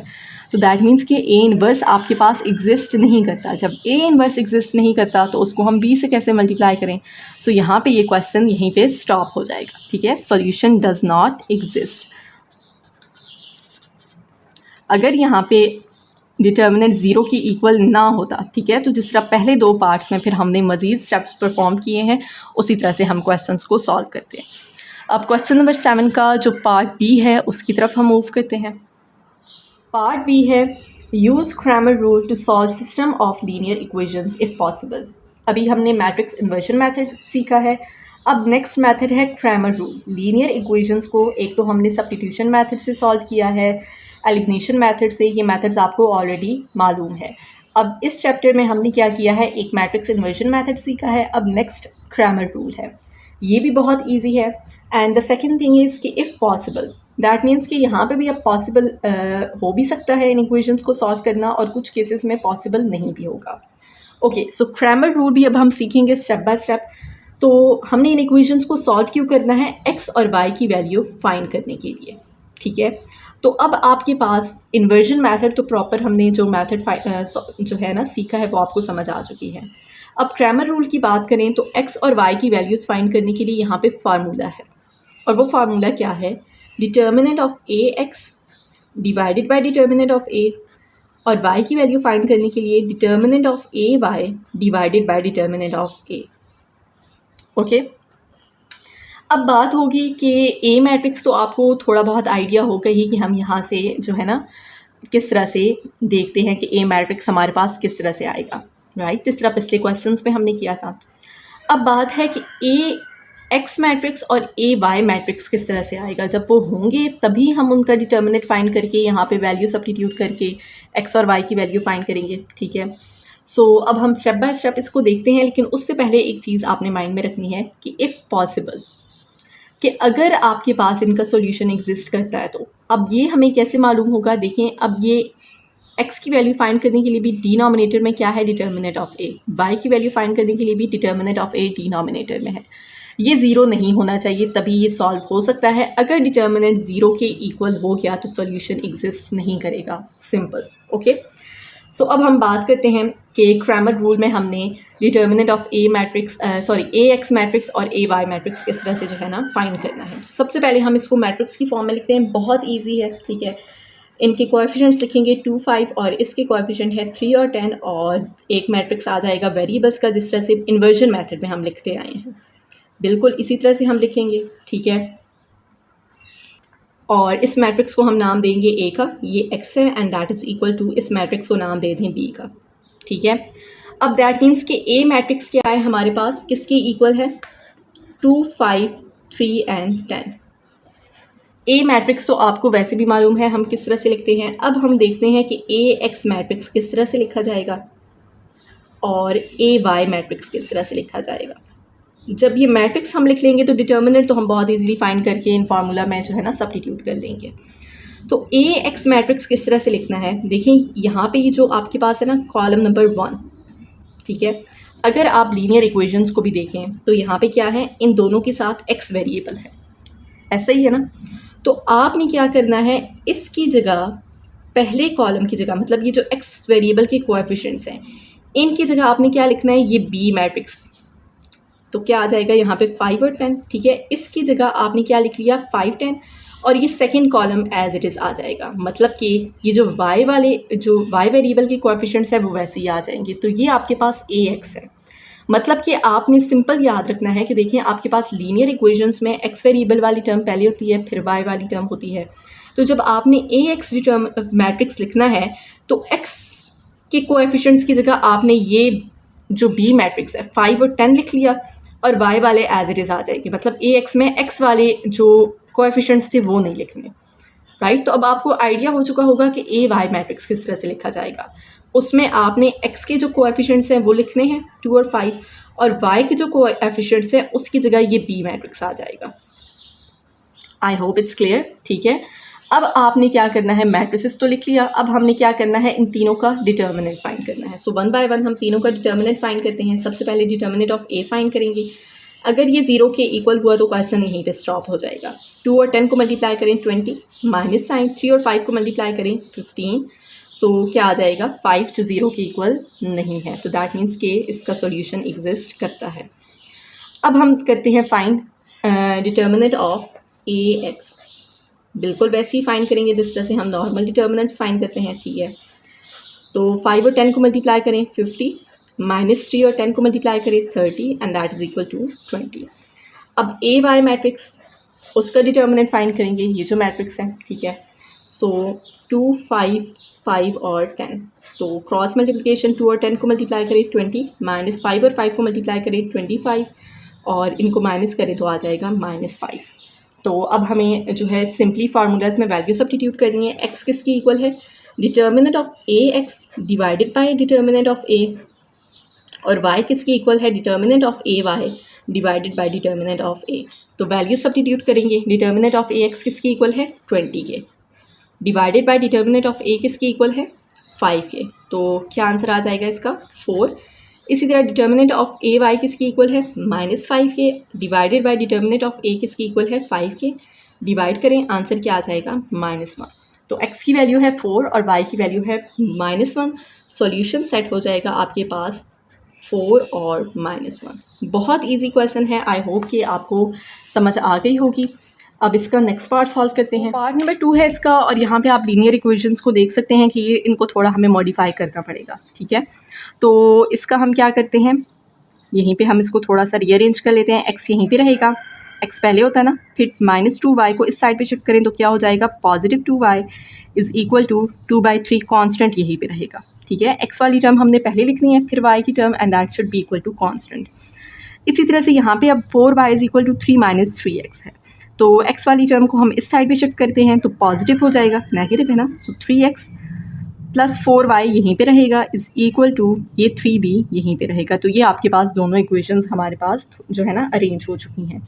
अब हमने इनको मैट्रिक्स की फॉर्म में लिखना है। तो मैट्रिक्स की फॉर्म में हम किस तरह से लिखते हैं, इनके कोएफिशिएंट्स का मैट्रिक्स होगा। x का कोएफिशिएंट क्या है, 1, y का कोएफिशिएंट है 2, x का कोएफिशिएंट है 3, और y का कोएफिशिएंट है 4। नेक्स्ट मैट्रिक्स आ जाएगा वेरिएबल्स का x और y, and that is equal to ये जो कांस्टेंट है इनका मैट्रिक्स आ जाएगा राइट साइड पे। सो इनको हम नाम दे देंगे ए, ये मैट्रिक्स है एक्स और ये मैट्रिक्स है बी, तो ए एक्स इक्वल है बी है। तो हमने क्या करना होता है क्रैमर रूल में, एक तो हमने ए मैट्रिक्स लिखना है, उसका डिटर्मिनेंट फाइंड करना है, एक ए एक्स मैट्रिक्स और एक ए वाई मैट्रिक्स। तो अब आई होप कि आपको समझ भी आ चुकी होगी, लेकिन हम स्टेप बाय स्टेप ही देखते हैं। देखिए अब ए मैट्रिक्स क्या है आपके पास, इसको तो हमने नाम दे दिया है ये 1 3 2 4, जो कोएफिशिएंट का मैट्रिक्स है ना, ये ए मैट्रिक्स है। अब ए एक्स मैट्रिक्स किस तरह से होगा, मैंने उसको इनके लिए आपको बहुत ईजी ट्रिक बताई है। देखिए यहाँ पे आपके पास पहले एक्स के कोएफिशिएंट्स होते हैं मैट्रिक्स में, देखें एक्स के कोएफिशिएंट्स है ना पहले, तो आप जब ए एक्स मैट्रिक्स लिखेंगे तो एक्स के कोएफिशिएंट आपने स्किप कर देने हैं। ए एक्स जब लिखेंगे, एक्स के कोएफिशिएंट है ना 1 और 3, इनको स्किप कर देना है, इनकी जगह क्या लिखना है, ये मैट्रिक्स जो आपके पास बी मैट्रिक्स है 2/3 और ये हो जाएगा 3। और y वाले कोएफिशिएंट्स देखिए, y के कोएफिशिएंट है ना 2 और यहाँ पे 4, तो वो एज इट इज़ आ जाएगा। अब जब आपने ए वाई मैट्रिक्स लिखना है तो तब क्या करेंगे, x के कोएफिशिएंट लिखेंगे लेकिन y के कोएफिशिएंट को स्किप करके ये लिख लेंगे। सो x के कोएफिशिएंट क्या है 1 और 3, इसी ए मैट्रिक्स को आपने देखना है, ठीक है ना। और ये जो y के कोएफिशिएंट है देखें 2y है प्लस 4y है, तो 2 और 4y के कोएफिशिएंट है। अब ए वाई लिख रहे हैं तो ये 2 और 4 को स्किप करना है और उनकी जगह मैट्रिक्स बी लिख लेना है, तो 2/3 और 3। तो इस तरह से ये तीनों मैट्रिसेस हमने लिख लिए हैं। अब हमने इन तीनों के डिटर्मिनेंट्स फाइंड करने हैं 1 बाय 1। तो डिटर्मिनेंट ऑफ ए फाइंड करेंगे सबसे पहले, और किस तरह से फाइंड करते हैं, क्रॉस मल्टीप्लिकेशन से। 1 और 4 को मल्टीप्लाई करें 4, -2 और 3 को मल्टीप्लाई करें 6 and that is equal to -2, और ये 0 की इक्वल नहीं है। सो नेक्स्ट हमने ए एक्स का डिटर्मिनेंट फाइंड करना है। ए एक्स मैट्रिक्स ये है, इसका डिटर्मिनेंट फाइंड करेंगे। 2/3 को 4 से मल्टीप्लाई करेंगे, -2 और 3 को 6 से मल्टीप्लाई करेंगे। सो 2 4 टाइम्स क्या हो जाएगा 8 डिवाइडेड बाई 3, तो 8 डिवाइडेड बाई 3 -6 किसकी इक्वल होगा, -10/3 के। ओके, उसके बाद हमने ए वाई का डिटर्मिनेंट फाइंड करना है। ए वाई मैट्रिक्स ये है हमारे पास, सो इसका डिटर्मिनेंट फाइंड करेंगे। 1 और 3 को मल्टीप्लाई करें 3, -2/3 को 3 से मल्टीप्लाई करें, तो देखें 2/3 को जब 3 से मल्टीप्लाई करेंगे तो आपके पास क्या आ जाएगा 2, 3 - 2 इज इक्वल टू 1। अब हमने x और y की वैल्यू फाइंड करनी है, तो x का क्या फार्मूला है, determinant of A X divided by determinant of A, और y के लिए है determinant of A Y divided by determinant of A. तो तीनों वैल्यूज़ हमने फाइंड कर ली है, यहाँ पे सब्स्टिट्यूट करेंगे। डिटर्मिनेंट ऑफ ए एक्स है -10/3 divided by determinant of A है -2। तो अब यहाँ पे आप देखिए -10/3 है, डिवाइड हो रहा है 2/1 से, इसका डिनोमिनेटर कोई नहीं है, दैट मीन्स कि 1 है। तो फर्स्ट और फोर्थ टर्म मल्टीप्लाई होगी, सेकंड और थर्ड मल्टीप्लाई होगी, तो -10 multiply by 1 divided by -2 multiply by 3, minus minus plus हो जाएगा, 2 5 टाइम्स 10 और आंसर आ जाएगा 5/3। You can use calculator as well, ठीक है। इस तरह से -10/3 और फिर डिवाइडेड बाय क्या है आपके पास -2, so that is equal to 5/3। इसी तरह से यहाँ पे अब ए वाई डिटर्मिनेंट और डिटर्मिनेंट ए की वैल्यू सब्स्टिट्यूट करेंगे। यहाँ पे डिटर्मिनेंट ऑफ ए वाई है 1 डिवाइडेड बाय डिटर्मिनेंट ऑफ ए की वैल्यू है -2, तो ये वाई की वैल्यू आ जाएगी। सॉल्यूशन सेट हमारे पास क्या हो जाएगा 5/3 और -1/2। पार्ट नंबर 3 है क्रैमर रूल से हमने इसको सॉल्व करना है। सो हमें मालूम है कि इसके लिए एक्स की वैल्यू फाइंड करने के लिए जो फार्मूला है वो है determinant of A X divided by determinant of A, और y की वैल्यू फाइंड करने के लिए determinant of A Y divided by determinant of A. तो दैट मीन्स कि हमने A matrix, A X matrix और ए वाई मैट्रिक्स सबसे पहले फाइंड करना है। सो उसके लिए हमने इन लीनियर इक्वेशंस को सबसे पहले क्या करना है, मैट्रिक्स की फॉर्म में लिखना है। और अब आपको मालूम है वो हम किस तरह से लिखते हैं, कोएफिशिएंट्स का मैट्रिक्स बनेगा। एक्स का कोएफिशिएंट है 6/10, वाई का कोएफिशिएंट है 8/10, यहाँ पे एक्स का कोएफिशिएंट है 8/10 और वाई का कोएफिशिएंट है -6/10। ये एक मैट्रिक्स हो जाएगा। अब इनके साथ जो वेरिएबल्स हैं एक्स और वाई, इनका दूसरा मैट्रिक्स होगा and that is equal to ये जो कांस्टेंट है इनका तीसरा मैट्रिक्स हो जाएगा। और इन तीनों मैट्रिसेस को हम नाम दे देंगे ए, इसको नाम दे दें एक्स, इक्वल टू ये मैट्रिक्स है बी। तो दैट मीन्स कि ए मैट्रिक्स हमारे पास क्या है, ये a is equal to 6/10, 8/10, 8/10 and -6/10। अब हमने ए एक्स मैट्रिक्स देखना है कि वो हम किस तरह से लिखेंगे। तो उसके लिए मैंने बहुत ही सिंपल से तरीका बताया है आपको। ए एक्स मैट्रिक्स किस तरह से लिखेंगे, देखिए आपके पास जो लीनियर इक्वेशन है उसमें ये पहली जो है एक्स के कोएफिशिएंट्स हैं, ठीक है ना, एक्स वाली टर्म्स हैं। तो मैट्रिक्स को भी देखें तो ये दोनों एक्स के कोएफिशिएंट है, ये वाई के कोएफिशिएंट है। तो जब आपने ए एक्स मैट्रिक्स लिखना है तो ए मैट्रिक्स को ही आपने देखना है और उसमें एक्स के जो कोएफिशिएंट हैं वो नहीं लिखने, उनकी जगह क्या लिखेंगे, ये बी मैट्रिक्स का कॉलम लिखेंगे। एक्स के जो कोएफिशिएंट है वो ये कॉलम है, उसकी जगह हम क्या लिखेंगे, ये बी मैट्रिक्स 20 और 10, और ये एज इट इज़ आ जाएगा जो y के कोएफिशिएंट्स हैं 8/10 और -6/10। अब जब हमने ए वाई मैट्रिक्स लिखना है तो ए मैट्रिक्स में ही ये x के कोएफिशिएंट थे, ये एज इट इज़ आ जाएंगे, और ये y के कोएफिशिएंट्स थे, तो इसकी जगह अब हम क्या लिखेंगे, ये कॉलम लिखेंगे 20 और 10। सो अब हमने इन तीनों के डिटर्मिनेंट्स फाइंड करने हैं। Determinant of A, determinant find करेंगे तो 6/10, 8/10, 8/10 -6/10। तो 6/10 को -6/10 से मल्टीप्लाई करें, प्लस माइनस माइनस, और 6/10 का स्क्वायर आ जाएगा। -8/10 को 8/10 से मल्टीप्लाई करें तो 8/10 का स्क्वायर हो जाएगा। सो इसको हम कैलकुलेटर में सॉल्व कर लेते हैं। माइनस और ब्रैकेट में 6/10 और ब्रैकेट क्लोज करेंगे, होल स्क्वायर, माइनस ब्रैकेट में है 8, इसकी को यूज़ कर लें 8/10, और फिर ब्रैकेट को क्लोज करेंगे और उसका whole square, and that is equal to -1। ठीक है, ये -1 आ जाएगा। अब डिटर्मिनेंट ऑफ ए एक्स हमने फाइंड करना है। So determinant of A X find करने के लिए हमारे पास जो ए एक्स मैट्रिक्स है उसको हम डिटर्मिनेंट की फॉर्म में लिखेंगे 20, 10, 8/10 और -6/10। सो 20 को -6/10 से मल्टीप्लाई करेंगे, ठीक है, 20 मल्टीप्लाई बाय -6/10, माइनस साइन दरम्यान में आएगा, और 8/10 को 10 से मल्टीप्लाई कर लेंगे।